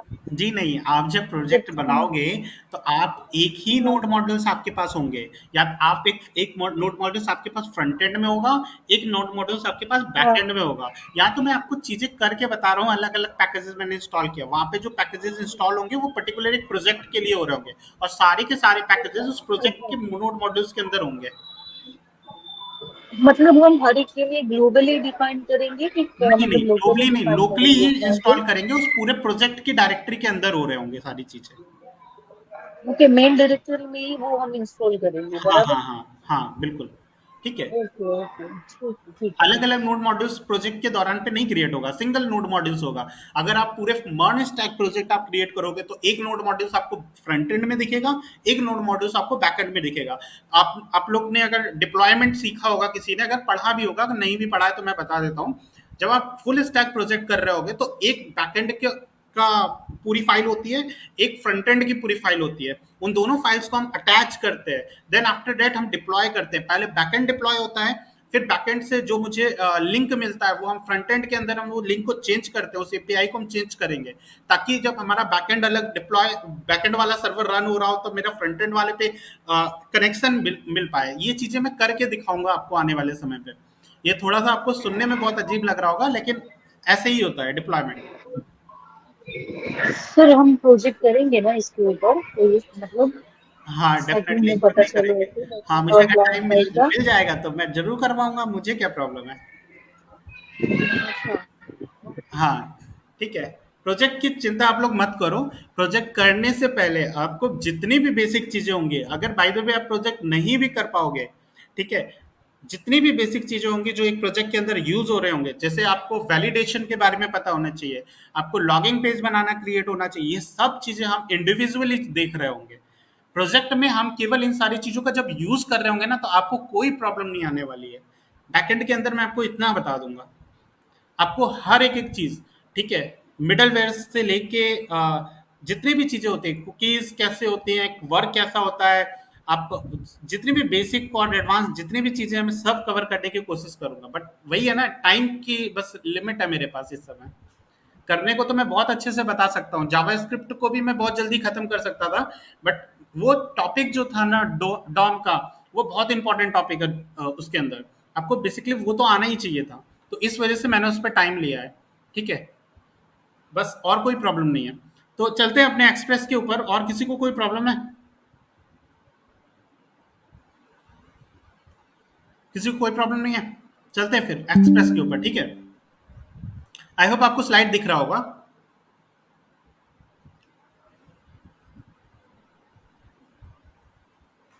ये आपको स्लाइड दिख रहा है? दिख रहा है सर। ठीक है, दिख रहा तो देखिए, अब सबसे पहला तो डिफरेंस आपको ये पता होना चाहिए कि लाइब्रेरी और फ्रेमवर्क में क्या डिफरेंस है। काफी लोगों को ये नहीं पता होता है। ठीक है, तो ये चीज आपको स्टार्टिंग में ही मैं बता दे रहा हूँ, क्योंकि हम एक फ्रेमवर्क यूज करने जा रहे हैं और हमने अभी तक लाइब्रेरी भी इंस्टॉल करके देख लिया है, तो लाइब्रेरी और फ्रेमवर्क, अब दोनों चीजों में आपको डिफरेंस पता होना चाहिए। ठीक है। तो क्या होता है डिफरेंस? लाइब्रेरी की बात करते हैं तो library is a collection of pre written code. जैसे कि मैंने बताया था लाइब्रेरी तब आप यूज कर सकते हो जब जैसे कि किसी का और कोड लिखा होता है किसी ने, वो उसका पैकेज में कन्वर्ट करता है उस कोड को और देन एनपीएम के अंदर आप डाल दे सकते हो और फिर दूसरे लोग आपका वो कोड यूज कर सकते हैं। तो आप ये लाइब्रेरीज क्या होती है? ये collection of pre written code होती है, मतलब किसी और ने पहले से लिखा होगा उस कोड को, ठीक है। That can be used to perform specific task. जैसे अभी तक मैंने यहाँ पे कुछ पैकेजेस इंस्टॉल किए, फिगलेट किया, रैंडम वर्ड्स किया। रैंडम वर्ड अभी मैंने आपको नहीं करके दिखाया, नहीं किया है ना रैंडम वर्ड, हाँ नहीं किया है, चलो छोड़ो जाने दो, ठीक है। तो इसमें अलग अलग पैकेजेस होते हैं, जैसे गिव मी रैंडम जोक करके आपको मैंने दिखा दिया, फिगलेट नाम का दिखा दिया, ठीक है। कई पैकेजेस और भी होते हैं, ठीक है। अब कितने भी मैं दिखा सकता हूँ बट टाइम नहीं है अभी इतना, ठीक है। तो वो सारे के सारे प्री रिटर्न कोड थे जिसको बस मैंने अपने कमांड लाइन से उसको ऐड किया और डाउनलोड मारा और देन उसको मैंने इंपोर्ट किया और उसके बाद जो भी चीजें मुझे परफॉर्म करनी थी उस पैकेज से रिलेटेड मैंने वो चीज परफॉर्म किया, ठीक है। कोई स्पेसिफिक कोड मैंने नहीं लिखा। फिगलेट में भी देखिए उसमें जो कैरेक्टर्स आ रहे थे, ठीक है, वो अलग फॉर्मेट में आ रहे थे, ठीक है। बैकस्लैश डैश इन सब के फॉर्मेट से यूज हो रहा था वो सारी चीजें, बट ऐसा कोड हमने नहीं लिखा था, वो किसी ने प्रीवियस लिखा हुआ था, बस मैंने उसे इंपोर्ट किया और एक इंस्ट्रक्शन प्रोवाइड किया कि मुझे ये चाहिए, फिगलेट किया और उसमें बताया कि अगर कोई एरर आएगा तो एरर दिखा दो, वरना आप इसका जो भी रिजल्ट है वो दिखा दो। बस इतनी चीजें मैंने उसको बोला था और अपनी तरफ से मैंने कुछ नहीं किया था। वही काम होता है लाइब्रेरी का। Library is a collection of pre written code. ये पहले से लिखी हुई चीजें होती हैं that can be used to perform a specific task, जिसका यूज हम लोग स्पेसिफिक टास्क को परफॉर्म करने के लिए करते हैं। जैसे एक्जियोस एक लाइब्रेरी है जिस जिसका जिसका क्या काम होता है, हम एपीआई को फेच करने के लिए, मतलब एपीआई रिक्वेस्ट को पाने के लिए exeos.get का यूज कर रहे होते हैं।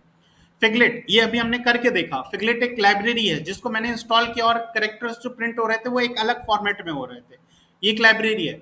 अब इसके बाद बात करते हैं फ्रेमवर्क की। फ्रेमवर्क की बात करें तो फ्रेमवर्क भी collection of framework is a set of pre written code that provides a structure. ये क्या करता है? ये भी एक प्री रिटन कोड होता है बट ये स्ट्रक्चर प्रोवाइड करता है फॉर डेवलपिंग सॉफ्टवेयर एप्लीकेशंस के लिए। जैसे सपोज आपने अगर किसी ने रिएक्ट पढ़ी होगी तो रिएक्ट एक फ्रेमवर्क है, फ्रंट एंड का एक फ्रेमवर्क है, ठीक है। जिससे क्या होता है, जो काम आप HTML CSS और जावास्क्रिप्ट से 10 मिनट में करोगे ना, वही काम सेम डिक्टो और उससे बेटर काम आप रिएक्ट के अंदर 1 मिनट में कर लोगे। कंपनीज डिमांड करती हैं फ्रेमवर्क की कि आपको फ्रेमवर्क आना चाहिए। आप HTML CSS और जावास्क्रिप्ट पढ़ के किसी कंपनी में जाओगे, वो आपको बिल्कुल नहीं पूछेगा जब तक आपको फ्रेमवर्क पे अच्छी कमांड नहीं होगी। आपको फ्रेमवर्क पे अच्छे से कमांड है देन आपकी वैल्यू है। आई होप आपको समझ में आ रहा होगा। आपने CSS पढ़ी होगी, CSS के अंदर एक फ्रेमवर्क होता है बूटस्ट्रैप और या टेलवेंट CSS। आप टेलवेंट की बात कर सकते हो। ये दोनों चीजें आपको पढ़नी पड़ेंगी। CSS से आपका काम नहीं चलेगा। वैनिला CSS आपको आती है, बहुत अच्छी बात है और आनी भी चाहिए, बट फ्रेमवर्क जिससे काम जल्दी हो, है ना, आपको वो सारी चीजें यूज करना आना चाहिए।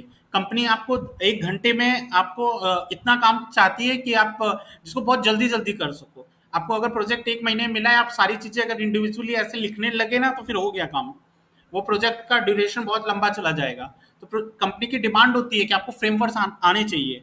तो यही फ्रेमवर्क का मतलब क्या होता है कि framework is a set of pre written code. ये पहले से लिखे हुए कोड होते हैं दैट प्रोवाइड्स ए स्ट्रक्चर। जैसे रिएक्ट हमें एक स्ट्रक्चर प्रोवाइड करता है जिससे हम क्या कर सकते हैं, छोटे छोटे कंपोनेंट्स बनाते हैं, कंपोनेंट्स बना बना के अपने उसको यूज करते हैं, ठीक है। एक कंपोनेंट बना दिया, उसको मैंने डिफरेंट जगह, सपोज मैंने एक बटन बनाया, अब उस बटन को मुझे दोबारा क्रिएट करने की जरूरत नहीं है, जहां भी मुझे यूज करना है जस्ट मुझे उसे इंपोर्ट करना है। मैंने एक बार केवल उसका कोड लिखा हुआ है। अगर सपोज मुझे कोई फॉर्म बनाना है, अब फॉर्म को मुझे डिफरेंट डिफरेंट पोर्शन पे बनाना है, एक अपडेट फॉर्म है, एक एडिट मतलब एक इंफॉर्मेशन आपसे ले रहा है, ठीक है, और एक चीजें अपडेट कर रहा है, ये फॉर्म है, फॉर्म के अंदर का डेटा केवल अलग होगा। तो मुझे फॉर्म की जो स्टाइलिंग रहेगा वो मैं एक बार क्रिएट करूंगा और डिफरेंट डिफरेंट जगह पे वो चीजें शो हो रही होंगी, मुझे बस उसे इंपोर्ट करना है। तो यही होता है फ्रेमवर्क। या framework is a set of pre written code. ये एक प्री रिटन कोड होता है that provides a structure for developing the software application, ठीक है, जो कि आपको एक स्ट्रक्चर प्रोवाइड कर देगा सॉफ्टवेयर एप्लीकेशन को बनाने के लिए, ठीक है। जैसे आपने रिएक्ट पढ़ा होगा तो रिएक्ट एक फ्रेमवर्क है। अभी हम एक्सप्रेस पढ़ने जा रहे हैं तो एक्सप्रेस भी एक फ्रेमवर्क है, ठीक है, आपसे पूछा जाएगा, आप जब भी इंटरव्यू देने जाओगे तो आपसे पूछा जाएगा आपने फ्रंट एंड में कौन सा फ्रेमवर्क यूज किया है, ठीक है, आपने बैकएंड में कौन सा फ्रेमवर्क यूज किया है। तो एक्सप्रेस क्या है, एक फ्रेमवर्क है, याद रखना आप। A framework is a set of pre written code that provides a structure, एक स्ट्रक्चर प्रोवाइड करेगा for developing the software application simply. अब बात करते हैं इस फ्रेमवर्क की, express.js बहुत इंपॉर्टेंट है, ठीक है। अब यही वो चीज है जिससे हम लोग पूरी बैकएंड को हैंडल करेंगे, एपीआई क्रिएट करेगी बेसिकली। इस express.js का सिंपली अगर मैं मतलब बताऊं ना, अगर शॉर्ट फॉर्म में, बहुत शॉर्ट फॉर्म में अगर बताऊं, तो इस express.js का काम होता है कि इनकमिंग रिक्वेस्ट को ये लिसन करता है, उस रिक्वेस्ट को वो पार्स कर देगा। पार्स का मीन्स कि सपोज जैसे कि कोई आपने रिक्वेस्ट किया, उसमें जैसे एक मैंने आपको एपीआई दिखाया था जिसमें डैड जोक नाम से कोई एपीआई थी, ठीक है, ऐसे ही कुछ एपीआई मैंने आपको बताया था, आई कैन डैड जोक करके। वो एपीआई में जो आप रिक्वेस्ट आपने पहली बार भेजी होगी और उसमें कोई भी हेडर पास नहीं किया था, तब उसका जो रिस्पॉन्स आ रहा था वो HTML फॉर्मेट में आ रहा था। देन हमने हेडर प्रोवाइड किया, उसे हेडर्स प्रोवाइड किया। हेडर्स में मैंने उसको प्रोवाइड किया कि एक्सेप्ट करना मुझे जेसन फॉर्मेट में चाहिए, तो उसने जेसन फॉर्मेट में मुझे रिस्पांस दिया। फिर मैंने हेडर्स प्रोवाइड किया कि नहीं मुझे अब टेक्स्ट फॉर्मेट में मुझे रिस्पांस चाहिए, तो उसने टेक्स्ट फॉर्मेट में रिस्पांस प्रोवाइड किया, ठीक है। तो वो जो मैं इसके साथ एडिशनल हेडर्स मैंने उसमें पास किया था ना, तो वो एडिशनल हेडर्स जो रहेगा उसे पार्स करेगा कौन, express.js। आप कुछ रिक्वेस्ट भेजोगे, रिक्वेस्ट के साथ साथ आप हेडर्स भी तो आपने सेंड किया, हेडर्स को वो पार्स करेगा, वो समझेगा कि आप किस फॉर्मेट में क्या चीजें आप डिमांड कर रहे हो। देन उसके बाद उस रिक्वेस्ट को पास करने के बाद वो राउट के साथ उन सारी चीजों को मैच करेगा और देन आपको उसका रिस्पॉन्स प्रोवाइड करेगा। ये पूरा काम एक्सप्रेस करेगा, ठीक है। तो express.js is a popular and light weight web framework for Node.js।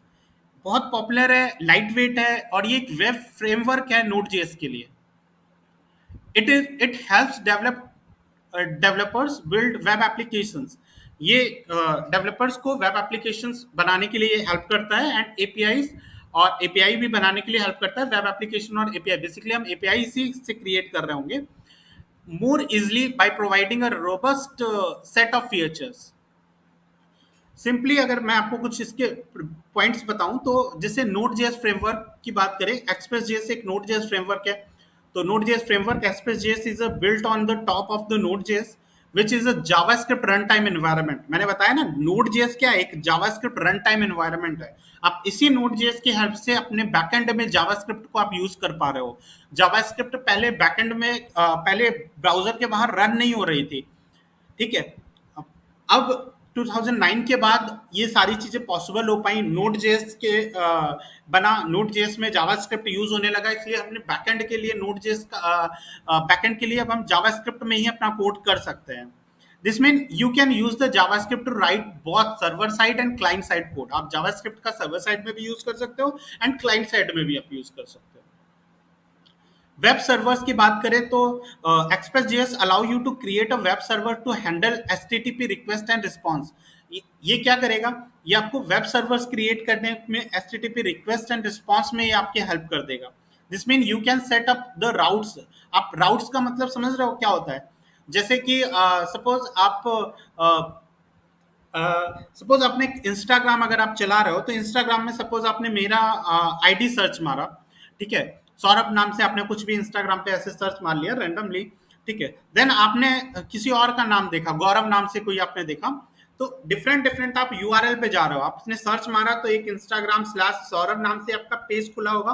Then आप गौरव पे गए तो गौरव नाम का पेज खुला होगा, वो पेज टर्न हुआ मतलब दूसरे पेज पे गया, तो वो क्या हो रहा है, वो एक यूआरएल है, वो एक राउट है, वो एक एड्रेस है जिसको आप प्रोवाइड कर रहे हो। आपने सौरभ प्रोवाइड किया, आपका सौरभ का इंस्टाग्राम पेज खुला, आपने गौरव प्रोवाइड किया, आपका गौरव का इंस्टाग्राम पेज खुला, तो वो आपने राउट प्रोवाइड किया, उसको एक एड्रेस प्रोवाइड किया हुआ है, यूआरएल प्रोवाइड किया हुआ है। तो this mean you can set up the routes. इसके बारे में और भी हम आगे बात करेंगे। And defines what should happen when someone visit those URL. जैसे ही आप उस यूआरएल पे विजिट करो तो होना क्या चाहिए, ये चीज बताया जा रहा है। जैसे सपोज अभी के लिए अगर मैं आपको क्लियरली वे में बताऊं तो अगर जैसे सपोज मैं एक यूआरएल एप्पल को अगर खोलता हूं, ठीक है, मैं एक यूआरएल पे गया तो एप्पल का पेज खुला, ठीक है। अब इसी यूआरएल पे अगर मैं सपोज बनाना पे अगर मैं जाता हूं तो मुझे बनाना वाला पेज खुलेगा, ठीक है, ये अलग राउट खुला, तो मैं यही चीज आपको एक्सप्लेन करना चाहता हूं कि आपने जो एड्रेस डाला उसके अकॉर्डिंग वो आपको रिस्पॉन्स देगा. This means you can set up the routes URL, define what should happen when someone visit those URL. क्या होना चाहिए जब उस URL पे कोई विजिट करे तो, ठीक है. अभी हम एपीआईज क्रिएट करेंगे, हम लोग राउट्स क्रिएट करेंगे, तो डिफरेंट डिफरेंट राउट्स पे क्या क्या चीजें उसको विजिबल होना चाहिए. आप कोई एप्लीकेशन खोल रहे होगे, आप लॉगिन पेज पे जा रहे होगे, आप लॉग आउट सेक्शन देख रहे होगे, आप अकाउंट सेक्शन देख रहे होगे, तो ये डिफरेंट डिफरेंट राउट्स होंगे जो हम प्रोजेक्ट के दौरान पे अभी क्रिएट कर रहे होंगे. राउटिंग की बात करें तो with Express.js you can set up different routes to handle different part of the web application. For example you can have one route for the home page. आप वही सेम चीज है, आप एक राउट बनाते हो होम पेज के लिए, अनदर आप यूजर प्रोफाइल के लिए, एंड सो ऑन आप बनाते चले जाते हो. तो ये सब राउटिंग होता है. ये जो टर्म्स मैं यूज कर रहा हूँ, ये सारे के सारे आपको आगे वाले समय में, आने वाले टाइम में आपको सब कुछ बिल्कुल अच्छे से बिल्कुल क्लियर हो रहा होगा. ये अभी आपके लिए न्यू है. आई होप आपको समझ में आ रहा होगा. एक्सप्रेस.js ये मिडलवेयर सबसे ज्यादा इंपॉर्टेंट चीज है, बहुत इंपॉर्टेंट चीज है. समझना मिडलवेयर होता क्या है, जैसे ये क्लाइंट रिक्वेस्ट भेजता है और सर्वर के पास सर्वर रिस्पॉन्स भेजेगा. क्लाइंट रिक्वेस्ट भेजा और सर्वर रिस्पॉन्स भेजेगा, उससे पहले एक फंक्शन इनके बीच में काम कर रहा होता है जो कि होता है मिडलवेयर. क्लाइंट के रिक्वेस्ट भेजने के बाद और सर्वर के रिस्पॉन्स भेजने से पहले, ठीक है, रिस्पॉन्स सर्वर का रिस्पॉन्स क्लाइंट तक पहुंचने के पहले एक फंक्शन काम कर रहा होता है बीच में, जिसे मिडलवेयर्स कहते हैं. Middleware function in Express.js are the functions that have access to the request and response object. ये इसका मिडलवेयर के पास रिक्वेस्ट और रिस्पॉन्स ऑब्जेक्ट का एक्सेस होता है. दे कैन एग्जीक्यूट कोड, वो कोड को एग्जीक्यूट कर सकते हैं. Make changes to the request response object, वो रिक्वेस्ट और रिस्पॉन्स ऑब्जेक्ट में भी चेंजमेंट कर सकते हैं. And the request response cycle, और वो चाहें तो रिक्वेस्ट रिस्पॉन्स साइकिल को भी एंड कर सकते हैं. Middlewares help in handling tasks like logging, authentication and parsing request bodies. ठीक है, पार्सिंग का मतलब यही है जो मैंने अभी आपको बताया कि रिक्वेस्ट बॉडीज के अंदर आप रिक्वेस्ट जब सेंड कर रहे होते हो, जैसे हमने डैट जोक वाला जो भी चीज हमने रिक्वेस्ट, जब हम उस एपीआई की रिक्वेस्ट हम उसको सेंड कर रहे थे, देन उस टाइम में हमने एक हेडर पास किया था उसे एक्सेप्ट जेसन टाइप का. तो वो एक उसके साथ एडिशनल इंफॉर्मेशन मैंने पास किया था, हेडर पास किया था. उसको पार्स करना है, मतलब उसको समझना है कि किस टाइप का उसे रिक्वेस्ट चाहिए, रिस्पॉन्स चाहिए. तो वही पार्सिंग, उसी चीज को कहते हैं. ये जितनी भी चीजें मैं बता रहा हूँ ये सब कुछ मैं थ्योरेटिकली एक्सप्लेन करूंगा, बट अभी के लिए मैं एक इंट्रोडक्शन दे रहा हूँ बस जेएस का. ठीक है, simplifies tasks. Express.js simplifies common web application tasks such as handling form data. Cookies को हम लोग पढ़ रहे होंगे, फॉर्म डेटा को कैसे हैंडल होता है, क्योंकि जो आपने सुना होगा कि वैलिडेशन जो होता है वो दो टाइप की होती है. वैलिडेशन बेसिकली फॉर्म में ही परफॉर्म हो रहा होता है, ठीक है, और वो दो टाइप की होती है. क्लाइंट साइड वैलिडेशन हमें परफॉर्म करना होगा, एक सर्वर साइड से परफॉर्म करना होगा, क्योंकि हमें सिक्योरिटी बहुत ध्यान से मद्देनजर रखते हुए मुझे काम करना है. ठीक है, क्योंकि वेबसाइट पे हैकिंग बहुत आसानी से हो सकती है. ठीक है, कोई भी वेबसाइट को हैक कर सकता है अगर वेबसाइट अच्छे से क्रिएट नहीं होगी तो उन सारी चीजों को भी मुझे देखते हुए चलना है कि कोई बाहर से कोई आए, उसने सर्वर साइड से कोई सिस्टम किया या कुछ भी किया और चीजें उसने चेंज कर दिया, तो ये सारी चीजें भी मुझे मैनेज करनी होगी जब हम वेबसाइट को क्रिएट कर रहे होंगे. कुकीज का अगर सिंपली मैं मतलब बताऊं तो जैसे कुकीज का मतलब अगर मैं आपको कुकीज समझाऊं तो इसका बहुत काम होते हैं. ये बहुत सारे काम करता है. ये आपके टास्क को एक तरीके के इंफॉर्मेशन को स्टोर कर रहा होता है. जब आप वेबसाइट पे आप काम कर रहे होते हो तो ये आपकी चीजों को एक तरीके से याद रख रहा होता है.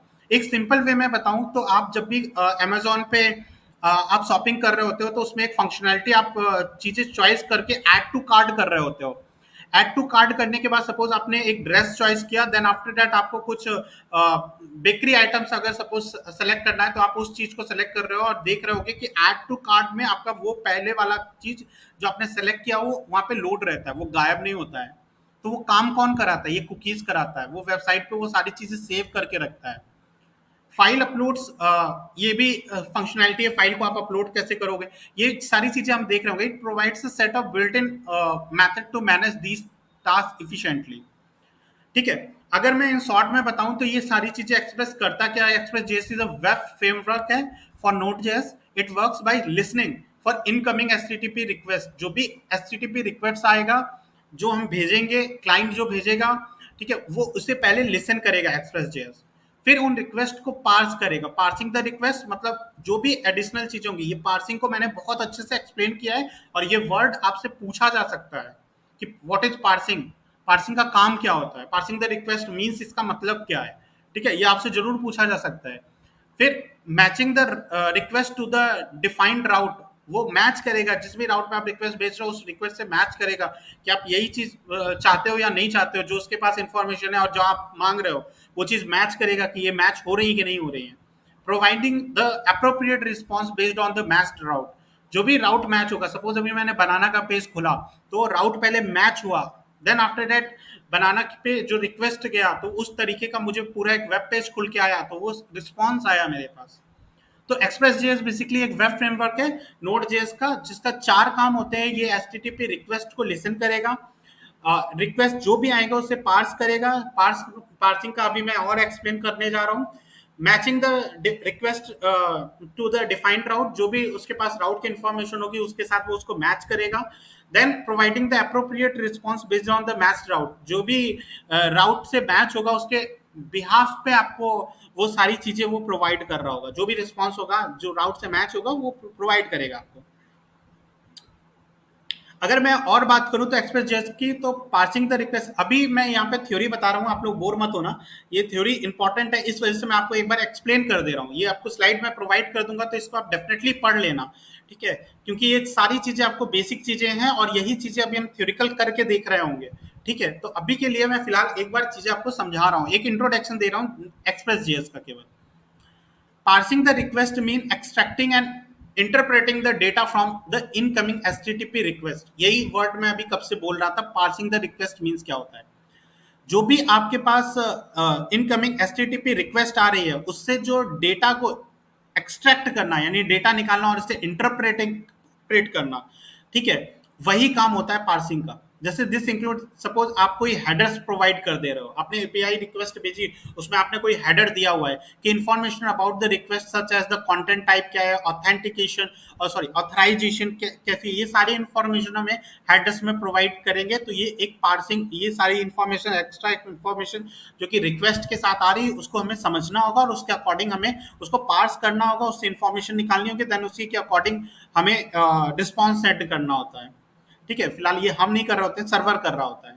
Body, data sent via request with the request, data sent with the request, जो भी रिक्वेस्ट के साथ जो डेटा आ रहा होता है, ऑफन इन जेसन फॉर्मेट, ज्यादातर वो जेसन फॉर्मेट में होता है फॉर पोस्ट पुट रिक्वेस्ट के लिए, ठीक है, वो सब चीजों को भी वो पास कर रहा होगा। अच्छा, क्वेरी पैरामीटर्स, ये जो मैंने आपको एग्जांपल बताया था यूनिवर्सिटी एपीआई वाला, उसमें मैं लास्ट में एक क्यूरी पास कर रहा था इज इक्वल टू करके, जैसे suppose country is equal to मैंने इंडिया प्रोवाइड किया था, तो वो एक हम पैरामीटर उसके साथ प्रोवाइड कर रहे थे, ठीक है। तो क्यूरी पैरामीटर वही चीज होता है, data includes in the URL after the question mark symbol, question mark symbol के बाद ही आप सर्च लिखते थे और उसके बाद देन नहीं, पहले सर्च लिखते थे, क्वेश्चन मार्क, और फिर उसके बाद जो भी चीज आपको चाहिए होती थी, आप suppose name is equal to भी कर सकते हो, कंट्री इज इक्वल टू भी कर सकते हो, और भी क्यूरी पैरामीटर्स के बारे में हम लोग आने वाले समय में देख रहे होंगे। यूआरएल पैरामीटर्स की अगर बात करें तो यूआरएल मतलब कि आप सपोज कोई वेरिएबल पास कर रहे हो, जैसे सपोज ए है, ए की वैल्यू, ए में आप एक नाम का एक वेरिएबल है, उसके अंदर आपने कोई वैल्यू 5 स्टोर कर दिया है, वो एक वेरिएबल होता है। उसी तरीके से यूआरएल में पैरामीटर्स भी हम पास कर सकते हैं, मतलब एज अ वेरिएबल चीजें पास कर सकते हैं। वो राउट एज अ वेरिएबल होगा, जैसे सपोज एक मैं राउट अगर डिफाइन करूं तो /user/id, ये आईडी जो है ना, कॉलन करके आईडी है, ये एक पैरामीटर है। ये एक्चुअल में हमें जब यूआरएल लिखना होगा तो यहाँ पे इस कॉलन आईडी के जगह एक्चुअल आईडी मुझे प्रोवाइड करना होगा। लेट सपोज आईडी 123 है, तो मुझे /user/123 पे रिक्वेस्ट करनी होगी। हम ऐसे नहीं लिख सकते, जब हम रिक्वेस्ट, सपोज हम यहाँ पे यूआरएल पेस्ट कर रहे हैं तो हम /user/:id हम लिख रहे हैं, ऐसे नहीं करना है। हमें जब रिक्वेस्ट भेजनी है तो एक कॉलन आईडी का मीन्स यही है, आपको यहाँ पे प्रॉपर आईडी पास करना है।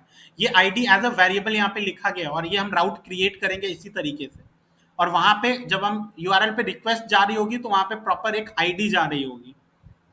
Data includes in the route itself, ठीक है, राउट पे डेटा ऑलरेडी इंक्लूड रहता है।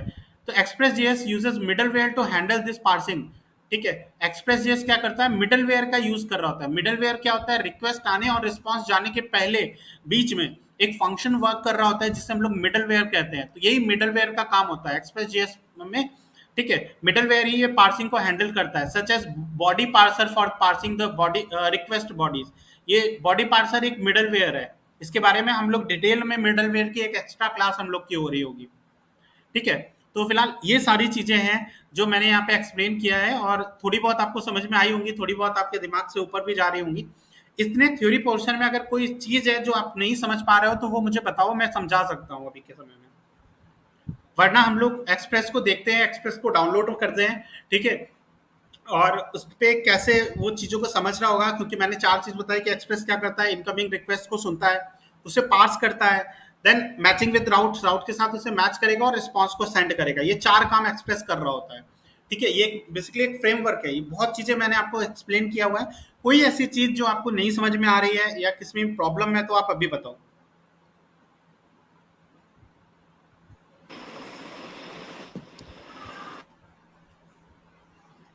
भूमिका जी, कुछ पूछना है आपको?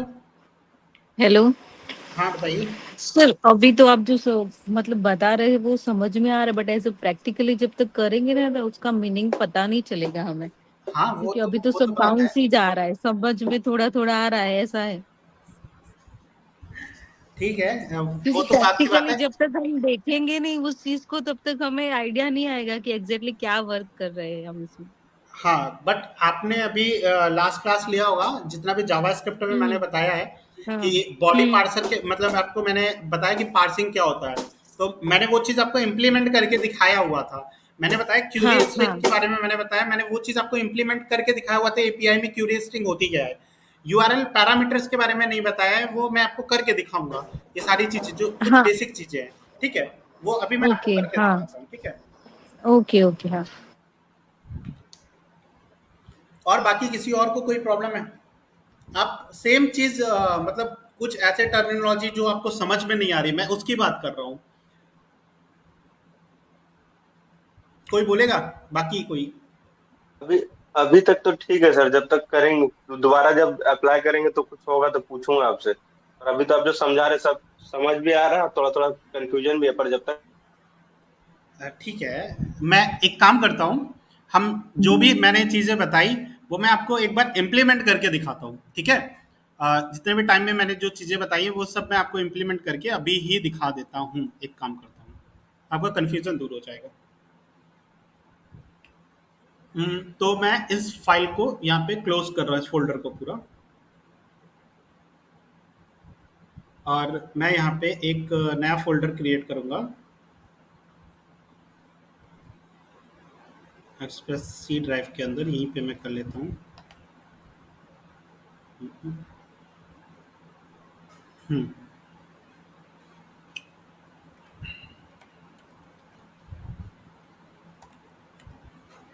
ठीक है।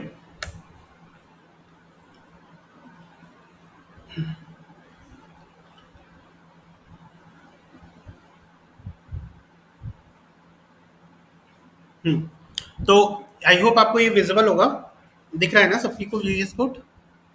हाँ सर। यस सर, विजिबल है। ठीक है। तो जैसा कि आप लोगों ने टर्मिनल नहीं पढ़ा था, ठीक है, तो मैं आपको एक्सप्लेन भी कर देता हूँ थोड़े बहुत कमांड्स, धीरे धीरे आप करके आप समझ में भी जाओगे। देखो, जब भी मुझे कोई फाइल क्रिएट करना होता है, ये सपोज मैं इस डायरेक्टरी के अंदर हूँ, एक्सप्रेस क्लास एक डायरेक्टरी अभी मैंने क्रिएट किया है, ये बेसिकली फोल्डर है जिसको आप डायरेक्टरी भी कह सकते हो, ठीक है, क्योंकि सी ड्राइव के अंदर मैं एक्सप्रेस क्लास के अंदर हूँ, ठीक है। तो इसी के अंदर मैं एक फाइल क्रिएट करता हूँ सबसे पहले, या एक्सप्रेस क्लास मैंने यहाँ पे क्रिएट किया हुआ है, तो एक्सप्रेस क्लास नाम से अभी मैं फाइल नहीं क्रिएट करता हूँ। सबसे पहले मैं एक काम करता हूँ कि पैकेज डॉट जेसन को मैं क्रिएट कर लेता हूँ। मैंने बताया कि npm init के थ्रू आप पैकेज डॉट जेसन फाइल को मैनुअली क्रिएट कर सकते हो। साथ में अगर एक फ्लैग है हाइफन करके वाई करके आप यूज कर सकते हो, ये डैश वाई जो आपको दिख रहा होगा, ठीक है। आप अगर इसका यूज करोगे तो आप जो चीजें लिख रहे थे एक एक चीज, वो आपको लिखने की नीड नहीं पड़ेगी, आप डायरेक्ट एंटर प्रेस करोगे, सब कुछ क्रिएट होकर आपके पास आ जाएगा। आपके पास पैकेज डॉट जेसन नाम की फाइल क्रिएट हो जाएगी जिसमें आपका नेम आ जाएगा, एक्सप्रेस क्लास जो भी आप फोल्डर का नाम दिए जाओगे उसी पे बेस आपका वो नेम दे देगा, वर्जन आपका 1.1। मेन फाइल index.js नाम से है, स्क्रिप्ट में कुछ वही लिखा हुआ है और बाकी कुछ नहीं। आप चाहो तो यहाँ पे ऑथर का नेम अपना जो भी आप लिखना चाहो तो आप लिख सकते हो। ये तो काम ठीक है। अब मुझे क्या करना है, मुझे एक्सप्रेस जेएस को इंस्टॉल करना है। तो उसके लिए अगेन मैं npm पे जाऊंगा, एंड ये एक फ्रेमवर्क है, ठीक है। तो इसी के अंदर आप देख सकते हो एक्सप्रेस को भी, ठीक है। रिएक्ट को भी आप यहीं पे भी देख सकते हो और एक्सप्रेस भी आप देख सकते हो। तो एक्सप्रेस को मैं जाता हूँ और दिखाता हूँ आपको।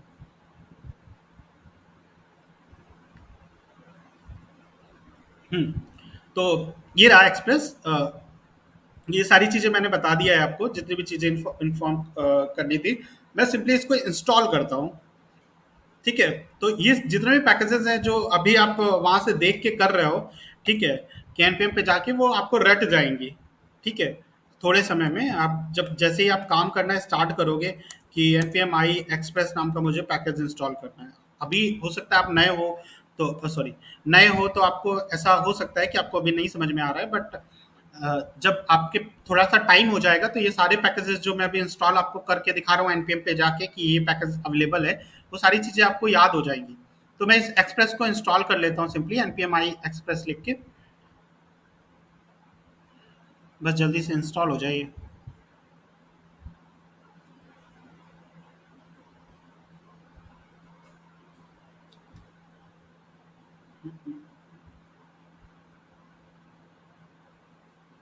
ये फिर रुक गया।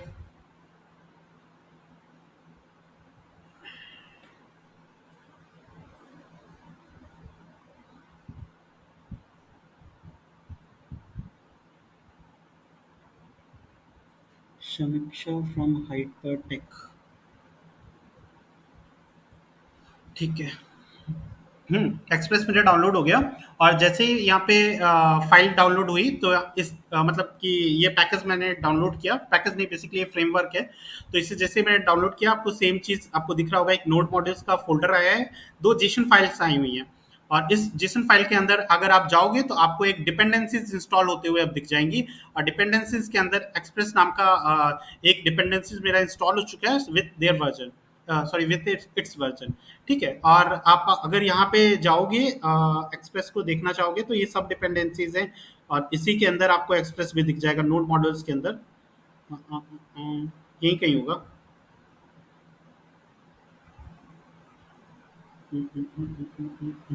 ये रहा, ठीक है।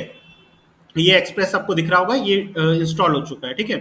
अब सिंपली मुझे इसको यूज कैसे करना है, तो क्योंकि इसकी मेन फाइल index.js है तो मैं index.js नाम का एक फाइल क्रिएट करूंगा। फाइल को क्रिएट करने के लिए सिंपली मुझे एक टच लिखना होता है, देन जो भी नाम से मुझे फाइल क्रिएट करना है मैं उसका नाम लिखूंगा, पूरा नाम यानी टच। मुझे एक जेएस फाइल क्रिएट करनी है जिसका नाम इंडेक्स रहेगा, ये मेरा एंट्री पॉइंट है। तो आप जब भी कोई पैकेज डाउनलोड करोगे या लैब फ्रेमवर्क डाउनलोड करोगे तो याद रखना आपको बस इसी तरीके से काम करना है। आप वो फ्रेमवर्क डाउनलोड करो, देन उसके बाद उसको यूज करने के लिए आपको एक फाइल की नीड पड़ेगी जहां से आप जो आपकी मेन फाइल होगी।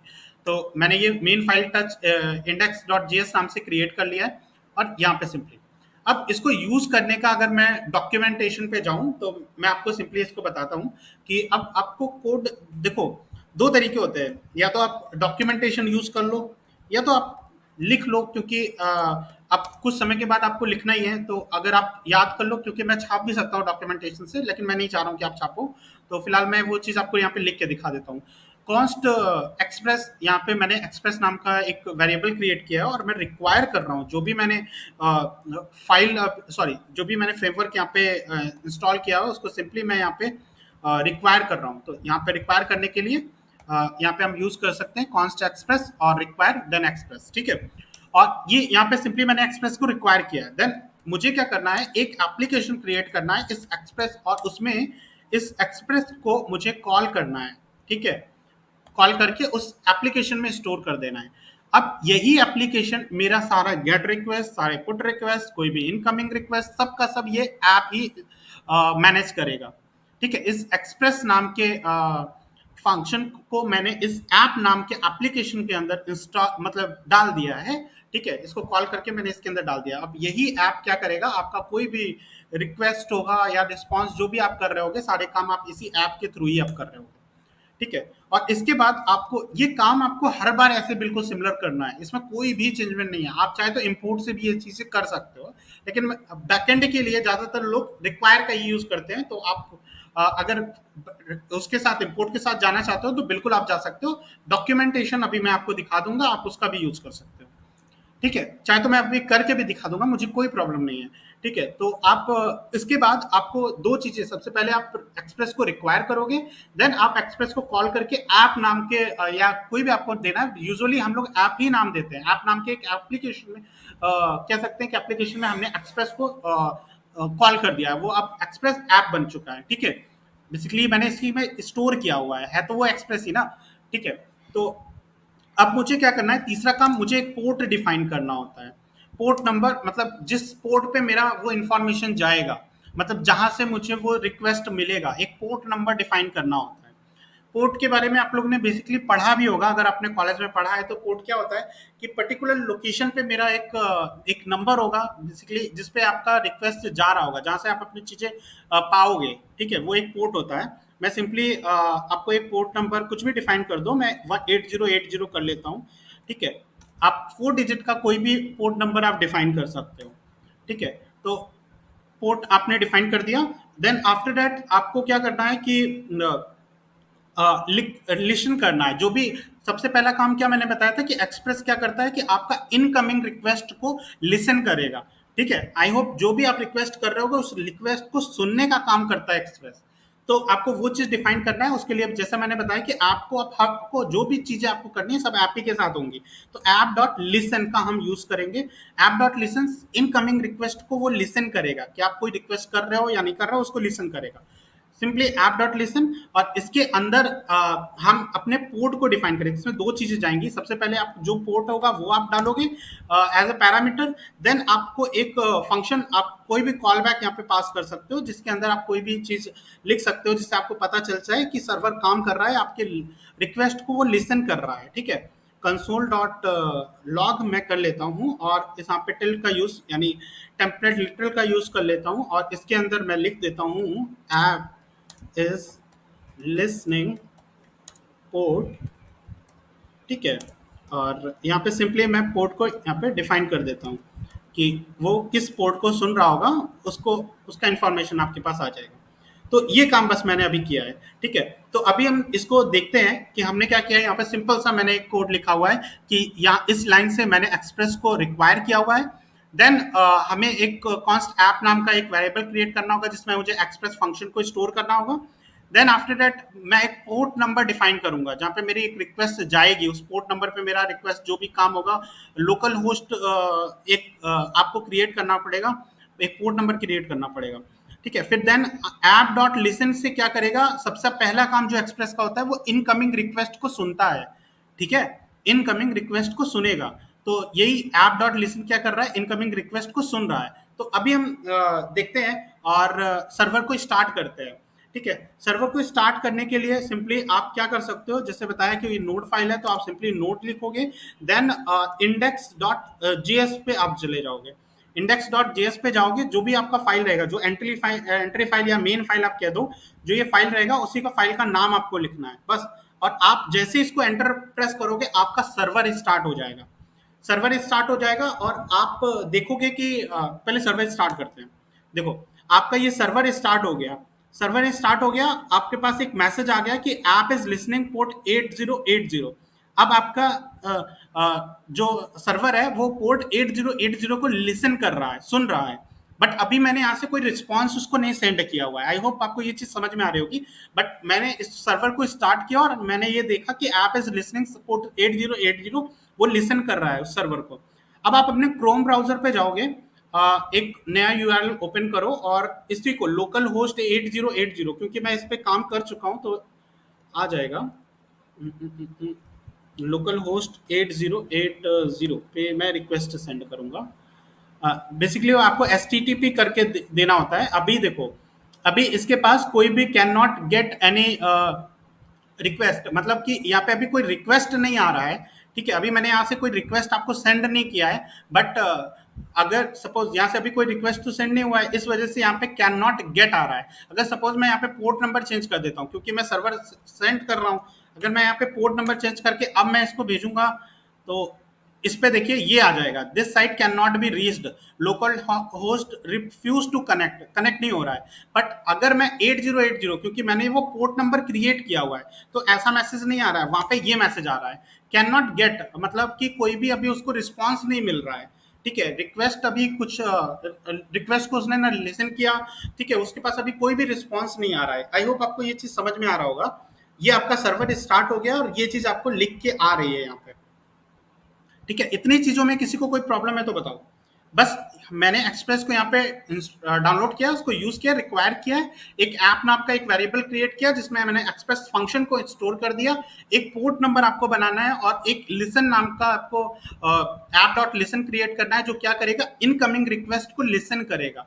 जैसे ही आप अपना सर्वर क्रिएट करोगे तो वो उस चीजों को वो लिसन कर रहा है। आई होप आपको ये चीज समझ में आ रही होगी, जो चीजें मैंने अभी एक्सप्लेन किया है। इसमें किसी को कोई प्रॉब्लम है तो बताइए, फिर मैं आपको दूसरी चीज एक करके दिखाता हूँ। थोड़ा जल्दी बोलिए। नहीं सर, नहीं सर थोड़ा पोर्ट थोड़ा समझा दीजिए ना, पोर्ट।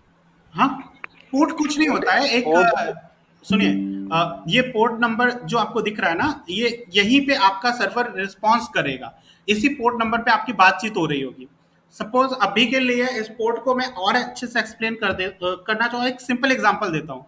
सपोज आप एक फोन है, ठीक है, आप नंबर डायल करते हो, जब नंबर डायल करते हो तो पर्टिकुलर एक इंसान के पास कॉल जा रहा होता है ना, वो नंबर उसका यूनिक आइडेंटिटी होती है कि उसी इंसान के पास कॉल जाएगा। सपोज आपके पास मेरा नंबर है, आप मुझे कॉल करने के लिए आप मेरे नंबर पर डायल करोगे, ठीक है, तो वही काम होता है कि अगर मुझे रिक्वेस्ट सेंड करना है तो एक प्रॉपर पोर्ट नंबर होता है, उस नंबर पे अगर हम रिक्वेस्ट करेंगे तो सर्वर उसी नंबर पे रिस्पॉन्स कर रहा होगा रिक्वेस्ट करने के लिए। सपोज आपने मुझसे रिक्वेस्ट किया कि आप मुझे आज की पीडीएफ सेंड कर देना, आप मुझे क्या करोगे, कॉल करोगे, कॉल करने के पास आपके पास एक नंबर होगा जिसपे आप मुझे कॉल करोगे, उस नंबर पे ही मैं आपको रिस्पॉन्स करूंगा या नहीं करूंगा। सेम काम इस पोर्ट का होता है, आपको एक बहुत सिंपल वे में बता दे रहा हूँ। आई होप आपको समझ में आ रहा होगा। आया मैंने जो कहा वो आपको पता चला, समझ में आया? ये सर, ये सर, ये सर। हाँ ठीक है, ठीक, तो इस स्लाइड को मैं थोड़ा सा दिखाता हूँ आपको, ठीक है। इसमें एक और चीज है, app dot JS, sorry app dot use, ठीक है, ऐप डॉट यूज का सर ये काम। पुट हाँ पुट क्या था, ऊपर पुट लिखा था, पोस्ट पुट करके। अरे वो रिक्वेस्ट है भाई, वो अभी वो मैंने बताया नहीं था, ये पोस्ट रिक्वेस्ट मैंने एचटीटीपी वर्ब जब आपको पढ़ाया था हॉपस्कॉच पे, मैं या आप थंडर क्लाइंट पे भी मैंने आपको दिखाया था कि post put patch update delete और गेट, ये सारी एचटीटीपी वर्ब्स होती है जिसपे हम लोग रिक्वेस्ट करते हैं। पोस्ट का यूज बेसिकली हम लोग तब करते हैं जब हमें कोई डेटा सेंड करना होता है, ठीक है। गेट का यूज तब हम लोग करते हैं जब हमें कोई चीज पाना होता है, कोई रिस्पॉन्स पाना होता है। पुट का यूज हम लोग तब करते हैं जब किसी चीज को अपडेट करना होता है। आई होप ये चीज समझ में आ रही होगी। डिलीट का यूज तब हम लोग करते हैं जब किसी चीज को डिलीट करना होता है। ये सारी अभी एचटीटीपी वर्ब्स हैं, इन सभी चीजों को अभी हम आने वाले समय में देख रहे होंगे, ठीक है। आप अभी इस पे चिंता मत करो, ठीक है। ऐप डॉट यूज के बारे में मैं बताने जा रहा था, तो एक मिनट जरा रुकिएगा, जस्ट a minute।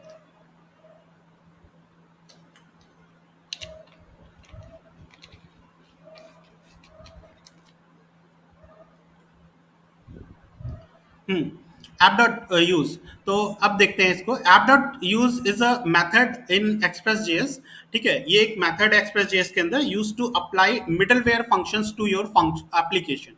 ये किस लिए यूज होता है, आप ऐप डॉट यूज की हेल्प से आप अपने एक्सप्रेस जेएस में, ठीक है, आप मिडलवेयर फंक्शंस को एप्लीकेशन में अपने यूज कर सकते हो, ठीक है। मिडलवेयर क्या होता है, मैं अगर एक बार और अगर बताना चाहूँ तो आपका जब रिक्वेस्ट जाता है और रिस्पॉन्स आने से पहले, रिक्वेस्ट के जाने के बाद और रिस्पॉन्स के आने से पहले एक फंक्शन वर्क कर रहा होता है जिसका नाम होता है मिडलवेयर फंक्शन, ठीक है।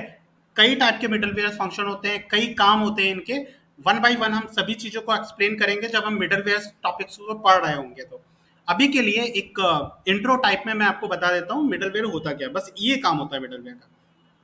मिडलवेयर के अंदर ही ऐप डॉट यूज एक मेथड होता है एक्सप्रेस जेएस के अंदर, जिसका काम क्या होता है, ये क्या करेगा कि to apply the middleware function to your application, ये मिडलवेयर फंक्शन को आपके एप्लीकेशन के अंदर अप्लाई कर देगा। ऐप डॉट यूज की मदद से ये आप मिडलवेयर फंक्शन को यूज कर सकते हो basically. Middleware functions are the function that execute during the life cycle of the request to the server. Middleware functions कब काम आता है, वही मैंने बताया कि life cycle of request response cycle के बीच में ये काम आ रहा होता है। जब रिक्वेस्ट जाएगी और रिस्पॉन्स आने से पहले जो फंक्शन काम कर रहा होता है वो मिडलवेयर फंक्शन ही होता है। ये सारी चीजें हम एक्सप्लेन करेंगे आने वाले समय में। They have access to the request object, इनके पास रिक्वेस्ट ऑब्जेक्ट का भी एक्सेस होता है, इनके पास रिस्पॉन्स ऑब्जेक्ट का भी एक्सेस होता है, और ये नेक्स्ट मिडलवेयर फंक्शंस को भी रिक्वेस्ट रिस्पॉन्स साइकिल के अंदर कॉल कर सकते हैं। ये आपको समझ में नहीं आ रहा होगा, बट मैंने एक्सप्लेन किया है, ये सारी चीजें मैं जब करूंगा तब आपको समझ में आएगा। अभी के लिए मैं बता देता हूँ, middleware can perform task such as logging, parsing request bodies, handling authentication. Authentication and authorization जो वर्ड है, ये लॉगिन करते समय जब आप लॉगिन पेज क्रिएट करोगे उस दौरान पे आपका काम हो रहा होता है, ठीक है। ये सारी चीजें हम देखेंगे। You use app dot use to apply middleware globally to all the routes. App dot use की हेल्प से आप क्या कर सकते हो, मिडलवेयर को ग्लोबली यूज कर सकते हो, ग्लोबली यूज कर सकते हो टू ऑल द राउट्स, हर राउट के लिए, और टू स्पेसिफिक राउट, और किसी स्पेसिफिक राउट के लिए। Route are simply the location in network, मतलब आप नेटवर्किंग में आप किसी पर्टिकुलर लोकेशन पे आप पॉइंट होना चाहते हो तो उसे राउट बोलते हो। वो चीजें भी हम देखेंगे, इसको भी हम अच्छे से एक्सप्लेन करेंगे। सिंपली मैं आपको ये सारी चीजें बता रहा हूँ, तो अब इसको थ्योरी थोड़ा सा मैंने बता दिया, अब मैं आपको करके एक चीज दिखाता हूँ। मैंने लास्ट में एक चीज एक्सप्लेन किया कि ऐप डॉट यूज, आपको वीएस कोड दिख रहा है ना, स्टूडियो आपको दिख रहा है, VS studio? Yes sir, terminal basis सब दिख। ऐप डॉट यूज ये एक मिडलवेयर है, इसकी हेल्प से आप क्या कर सकते हो, किसी भी मिडलवेयर से, मतलब किसी भी राउट पे आप जा सकते हो। आप सपोज किसी पर्टिकुलर राउट पे अगर जाना हो तो उस पर भी जा सकते हो, और हर राउट पे भी आप उस पर वर्क कर सकते हो। You can use app dot use to apply middleware globally. Middleware को ग्लोबली भी आप हर राउट पे मतलब अप्लाई कर सकते हो, या किसी स्पेसिफिक राउट पे भी आप अप्लाई कर सकते हो इस मिडलवेयर को। ये चीज अगर मैं दिखाऊं तो ऐप डॉट यूज ये क्या करेगा, ये दो आर्ग्यूमेंट लेता है, एक रिक्वेस्ट लेगा, एक रिक्वेस्ट लेगा एंड देन एक रिस्पॉन्स लेगा। इसके पास दो चीजें होंगी, एक रिक्वेस्ट होगा, एक रिस्पॉन्स नाम का आर्ग्यूमेंट होगा, ठीक है। अब सिंपली इसको मुझे डिफाइन करना है। अभी मैं किसी पर्टिकुलर राउट्स पे नहीं जा रहा हूं, मैं ग्लोबली हर राउट के लिए मैं इसको क्रिएट कर रहा हूं। ये मिडलवेयर को मैं हर राउट के लिए क्रिएट कर रहा हूं, ठीक है। और अभी के लिए मैं आपको दिखा देता हूँ कंसोल डॉट लॉग करके, जैसे लॉग किया और देन यहाँ पे आप कोई भी मैसेज आप लिख सकते हो, सपोज मिडलवेयर वर्क, मिडलवेयर या रिक्वेस्ट सेंड, आप ऐसे भी लिख सकते हो, रिक्वेस्ट सेंड। ये अभी आपको विंडो पे नहीं दिखेगा, आपको कंसोल पे ही दिखेगा, इसमें टर्मिनल के अंदर ये चीजें अभी आपको दिखेंगी। अभी मैं रिक्वेस्ट सेंड करके भी आपको दिखाऊंगा, बस उसके लिए वेट कर लो। अच्छा, जैसे ही मैंने इसे सेव किया, जैसे ही मैंने सेव किया सपोज, और यहाँ पे मैंने नोड फाइल को, यहाँ पे सर्वर क्योंकि स्टार्ट है, ठीक है, बट नोड की हेल्प से हमें जब भी हम कोई चेंजमेंट करते हैं तो यहाँ सर्वर को हमें रीस्टार्ट करना पड़ता है, उस चीज को ले नहीं पाएगा दोबारा। मैं एक बार करके आपको दिखाता हूँ, हो सके तो ले भी ले, क्या भरोसा।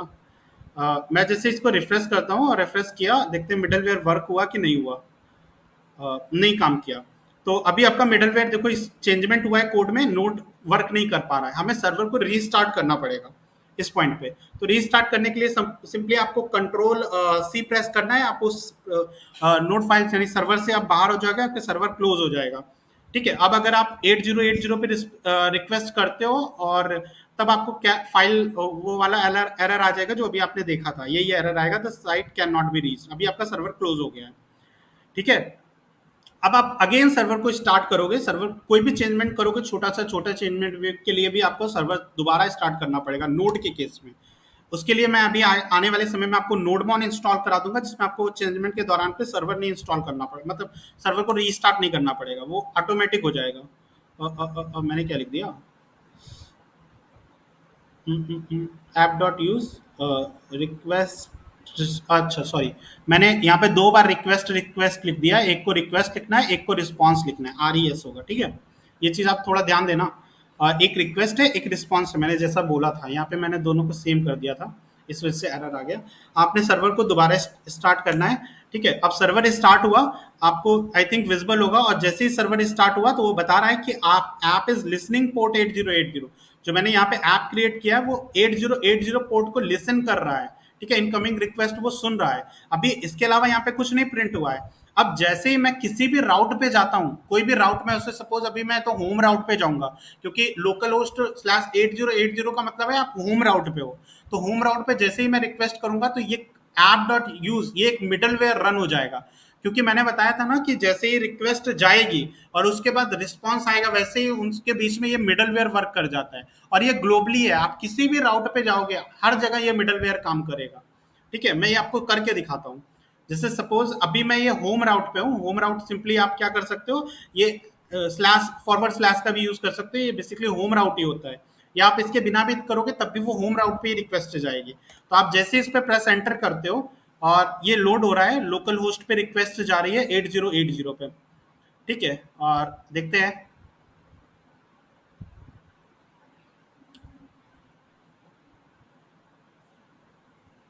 थोड़ा टाइम ले रहा है, ठीक है। और यहाँ पे अभी कोई रिस्पॉन्स नहीं आया, बस टाइम क्यों ले रहा है आपको ये भी चीज अभी समझ में आएगी। मैंने एक मिडलवेयर पास किया है, मिडलवेयर पास करने की वजह से यहाँ पे ये देखो ये चीज लोडिंग हो रही है, वो लोड कर रहा है, कोई रिस्पॉन्स नहीं आ पा रहा है, इस वजह से ये साइड लोड नहीं हुआ है, ठीक है। बट हमारा मिडलवेयर रन कर चुका होगा, और मिडलवेयर रन किया होगा, इसका क्या प्रूफ है, आप यहाँ पे आओगे और देखो आपने यहाँ पे मिडलवेयर रन किया, मैंने 2 बार रिक्वेस्ट यहाँ पे सेंड किया, तो रिक्वेस्ट सेंड, आई होप आपको ये विजिबल होगा, क्योंकि मैंने कोई रिस्पॉन्स वहां पे नहीं सेंड किया हुआ था, सिंपली मैंने ये दिखाया था कि मिडलवेयर कैसे वर्क कर रहा है। आपकी 2 बार मैंने रिक्वेस्ट किया तो उसको रिफ्रेश कर दिया था, इस वजह से यहाँ पे 2 बार रिक्वेस्ट यहाँ पे जा चुकी है। Request send and request send globally work करता है, इसको मैं कैसे प्रूफ करूंगा, मैं किसी भी राउट पे रिक्वेस्ट कर सकता हूँ। जैसे सपोज अभी मैं होम राउट पे हूँ, स्लैश मैं लॉगिन पे जाता हूँ, स्लैश लॉगिन राउट पे अगर मैं जाऊंगा तो अगर मैं इस पे भी एंटर करूंगा देन अगेन वो लोड होगा, मेरा रिक्वेस्ट जा चुका है बट कोई भी रिस्पॉन्स नहीं आ रहा है, क्योंकि उसके बीच में मिडलवेयर काम कर रहा है। और इस बार देखोगे आप 3 बार रिक्वेस्ट सेंड हुआ है, यानी इस बार एक बार और फिर रिक्वेस्ट सेंड हो चुका है, ये मिडलवेयर काम कर रहा है, ठीक है। अब अगर मैं आपको मिडलवेयर से रिस्पॉन्स सेंड करके दिखाऊं, तो अभी के लिए क्योंकि वहां पे कोई रिस्पॉन्स नहीं जा रहा था, तो मैं एक रिस्पॉन्स सेंड कर देता हूं। रिस्पॉन्स सेंड करने के लिए आपको simply RES response dot send का यूज करना होता है, इससे आप रिस्पॉन्स सेंड कर सकते हो, ठीक है। ये चीज अभी हम आने वाले समय में पढ़ेंगे। रिस्पॉन्स सेंड सिंपली आपको RES रिस्पॉन्स डॉट सेंड का यूज करना है, ठीक है। और उसके हेल्प से जो भी आप रिस्पॉन्स सेंड करना चाहते हो, जैसे रिक्वेस्ट सेंड आपका ये मैसेज आपकी विंडो में जो व्हाइट वाला पोर्शन था वहां पे आपको दिखेगा। और साथ ही साथ में अभी के लिए एक मैं चाहूँ तो एक मिडलवेयर को भी मैं यहाँ पे दिखा सकता हूँ कि मिडलवेयर वर्क, मैं ऐसे एक मैसेज दिख सकता हूँ, मिडलवेयर रन लिख सकते हैं, मिडलवेयर रन, ठीक है, कि मिडलवेयर रन करेगा। जब भी आप किसी राउट को रिक्वेस्ट करोगे उसके बीच में जब भी रिस्पॉन्स और रिक्वेस्ट जाएगा तो मिडलवेयर उस दौरान पे वर्क करेगा, ठीक है। तो जैसे ही मैंने इसमें कोई चेंजमेंट किया, अगेन मुझे अपना सर्वर क्लोज करना होगा, देन इसको मैं अभी के लिए फिलहाल क्लियर कर देता हूँ, और अगेन मुझे अपनी नोड फाइल को ओपन करना, मतलब सर्वर ओपन करना होगा। सर्वर जैसे ही मैं ओपन करूंगा, ऐप इज लिसनिंग पोर्ट 8080, कोई मैंने रिक्वेस्ट अभी सेंड नहीं किया है, और यहाँ पे मेरा मिडलवेयर रन हो गया, क्योंकि बैक यहाँ पे देखो ये मेरा रन हो रहा था, ठीक है। और ये रन हो रहा था क्योंकि अभी फिलहाल रन हो रहा था, तो मैं इसको हटा देता हूँ, नहीं तो आप लोग कहोगे कि ऑटोमेटिक आ गया ये। तो मैं इसको दोबारा रन करके एक बार दिखाता हूँ, ठीक है, क्लियर। अब जब तक मैं रिक्वेस्ट नहीं सेंड करूंगा तब तक ये मिडलवेयर प्रिंट नहीं होगा, मिडलवेयर रन ये प्रिंट नहीं होगा।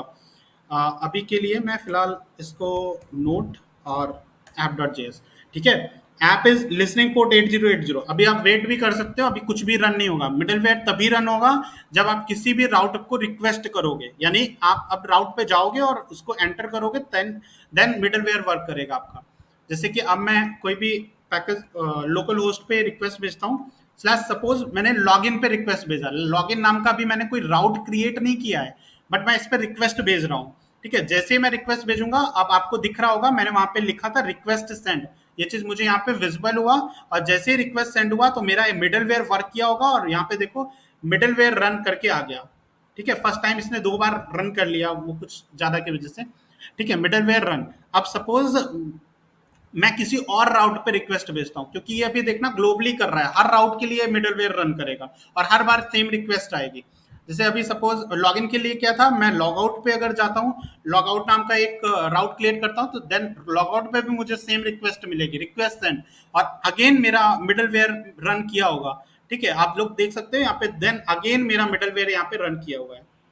ठीक है, आई होप ये सारी चीजें आपको समझ में आ रही होगी। तो मिडलवेयर जब भी आपका रिक्वेस्ट जाता है और रिस्पांस आने से पहले जो चीज आपका रन हो रहा होता है वो होता है मिडलवेयर। ठीक है, तो मिडलवेयर का यही काम होता है, आप रिक्वेस्ट डॉट सेंड की हेल्प से आप रिक्वेस्ट को सेंड कर सकते हो। ठीक है, जो भी आपको रिक्वेस्ट सेंड कर, सॉरी रिस्पॉन्स सेंड कर सकते हो, रिक्वेस्ट बोल रहा हूँ, रिस्पॉन्स सेंड कर सकते हो। तो ये था मिडलवेयर। ठीक है, अभी तो मैंने आपको हर स्पेसिफिक पाथ के लिए दिखाया, मतलब हर ग्लोबली पाथ के लिए दिखाया, आप किसी भी पाथ पे रिक्वेस्ट भेजोगे ये मिडलवेयर वर्क करेगा। बट अब मैं क्या करता हूँ, राउट क्रिएट कर देता हूँ। जैसे सपोज नहीं, अब मुझे हर राउट पे नहीं चाहिए, मैं चाहता हूँ कि जब मैं एप्पल पे जाऊँ, एप्पल नाम के एक राउट पे जाऊं, देन तभी ही ये मेरा मिडलवेयर रन करना चाहिए, उसके अलावा ये मेरा मिडलवेयर रन ना करे। अभी मैंने इसमें चेंजमेंट किया, देन अगेन मुझे सर्वर को स्टॉप करना पड़ेगा, देन अगेन मुझे सर्वर को रीस्टार्ट करना पड़ेगा। जैसे सर्वर रीस्टार्ट होगा और अब ऐप इज लिसनिंग पोर्ट 8080 पे दिखा रहा है, और जब तक मैं एप्पल वाले राउट पे नहीं जाता हूं तब तक मेरा सर्वर कोई रिस्पॉन्स नहीं सेंड करेगा। जैसे मैं अभी लॉग आउट वाले मैं लॉग आउट वाले राउट पे हूँ, तो लॉगआउट के राउट पे उसने मुझे कोई भी डेटा नहीं दिया है जो मैंने वहां से सेंड किया हुआ था, और ना ही मेरा मिडलवेयर वर्क किया होगा। देख सकते हो आप लोग, मिडलवेयर भी अभी रन नहीं किया। मैं किसी और राउट पे भी अगर मैं जाके आपको दिखाऊं, सपोज मैं लॉगिन वाले राउट पे भी अगर मैं आपको जाके दिखाऊं, तो यहाँ पे भी मेरा कोई रिस्पॉन्स नहीं आएगा और ना ही मेरा मिडलवेयर वर्क करेगा, क्योंकि अब स्पेसिफिक मिडलवेयर पे मैं काम करना चाहता हूँ। मैंने स्पेसिफिक राउट पे अब रिक्वेस्ट भेजूंगा तभी मेरा मिडलवेयर वर्क करेगा। अब जैसे सपोज एप्पल नाम की जिस मिडलवेयर को मैंने डिफाइन किया हुआ है, अब मैं उस पर रिक्वेस्ट भेजूंगा, और जैसे मैं रिक्वेस्ट भेजूंगा यहाँ पे रिक्वेस्ट सेंड का मैसेज आएगा और वहां पे मिडलवेयर मेरा रन होगा। ठीक है, देखो जैसे मैंने इस पे रिक्वेस्ट भेजी, रिक्वेस्ट सेंड नाम से मैसेज यहाँ पे आ गया, जो मैंने वहां मिडलवेयर रन होने पे लिखा था, और यहाँ पे मिडलवेयर रन नाम का मैसेज यहाँ पे मेरे प्रिंट हो गया। तो ये काम था ऐप डॉट यूज का। ऐप डॉट यूज बेसिकली एक मिडलवेयर होता है। ठीक है, you can you use the middleware to app.use to apply the middleware globally to all the routes or to the specific routes। यही इसका मतलब था। मिडलवेयर क्या होता है, रिक्वेस्ट आने के बाद और रिस्पांस जाने से पहले जो फंक्शन काम करता है उसे हम मिडलवेयर कहते हैं, app.use की वजह से। और बाकी आज के लिए जितनी चीजें मुझे एक्सप्लेन करनी थी मैंने कर दिया है। अगर इसमें कोई किसी को कोई प्रॉब्लम है तो वो पूछ सकता है। बताइए, किसी को कोई प्रॉब्लम नहीं है सर, समझ में आ गया? तो नहीं है सर, बस नो सर, अभी समझ नहीं है। आया है। हाँ, एक एक करके आप लोग बोलिए। पहले रोहित जी आप बोल लीजिए, बोलिए। समझ आया आप जो पढ़ा रहे थे, मिडिलवेयर जो भी जितना भी एक्सप्लेन किया सब समझ आया। जो एक्सप्रेस का जो जिस तरीके से इंस्टॉल किया है उसको जो बनाया वो सब समझ आया सर। पर एक बार जब प्रैक्टिकली करेंगे तो आपको दोबारा अगर होगा तो पूछेंगे, नहीं होगा तो नहीं पूछेंगे। हाँ ठीक है, ओके। चंदन जी कोई डाउट? स्पेसिफिक लोगों से पूछ लेता हूँ। चंदन जी आपको कोई डाउट नहीं है? संजीत जी आपको कोई doubt? No sir. Akanksha ji आपको कोई डाउट? आकांक्षा जी आपको कोई डाउट है? याचिका जी आपको कोई डाउट है? नो सर, पहले करके देख लेते हैं, फिर अगर हाँ कुछ होता बिल्कुल, है तो आपको करना पूछते ही हैं। पड़ेगा। इस करे बिना ये आएगा भी नहीं। सर्वर साइड प्रोग्रामिंग बिना किए हुए आप इसको सीख ही नहीं सकते बिल्कुल भी। आपको पर डे प्रैक्टिस करनी होगी। भूमिका जी आपको कुछ डाउट? नो सर, एक बार मैं ट्राई करती हूँ फिर देखते हैं। हाँ डेफिनेटली आपको ट्राई करना पड़ेगा। ठीक है, okay, thank you so much. आज की ओके। क्लास यहीं पे एंड करते हैं। ओके।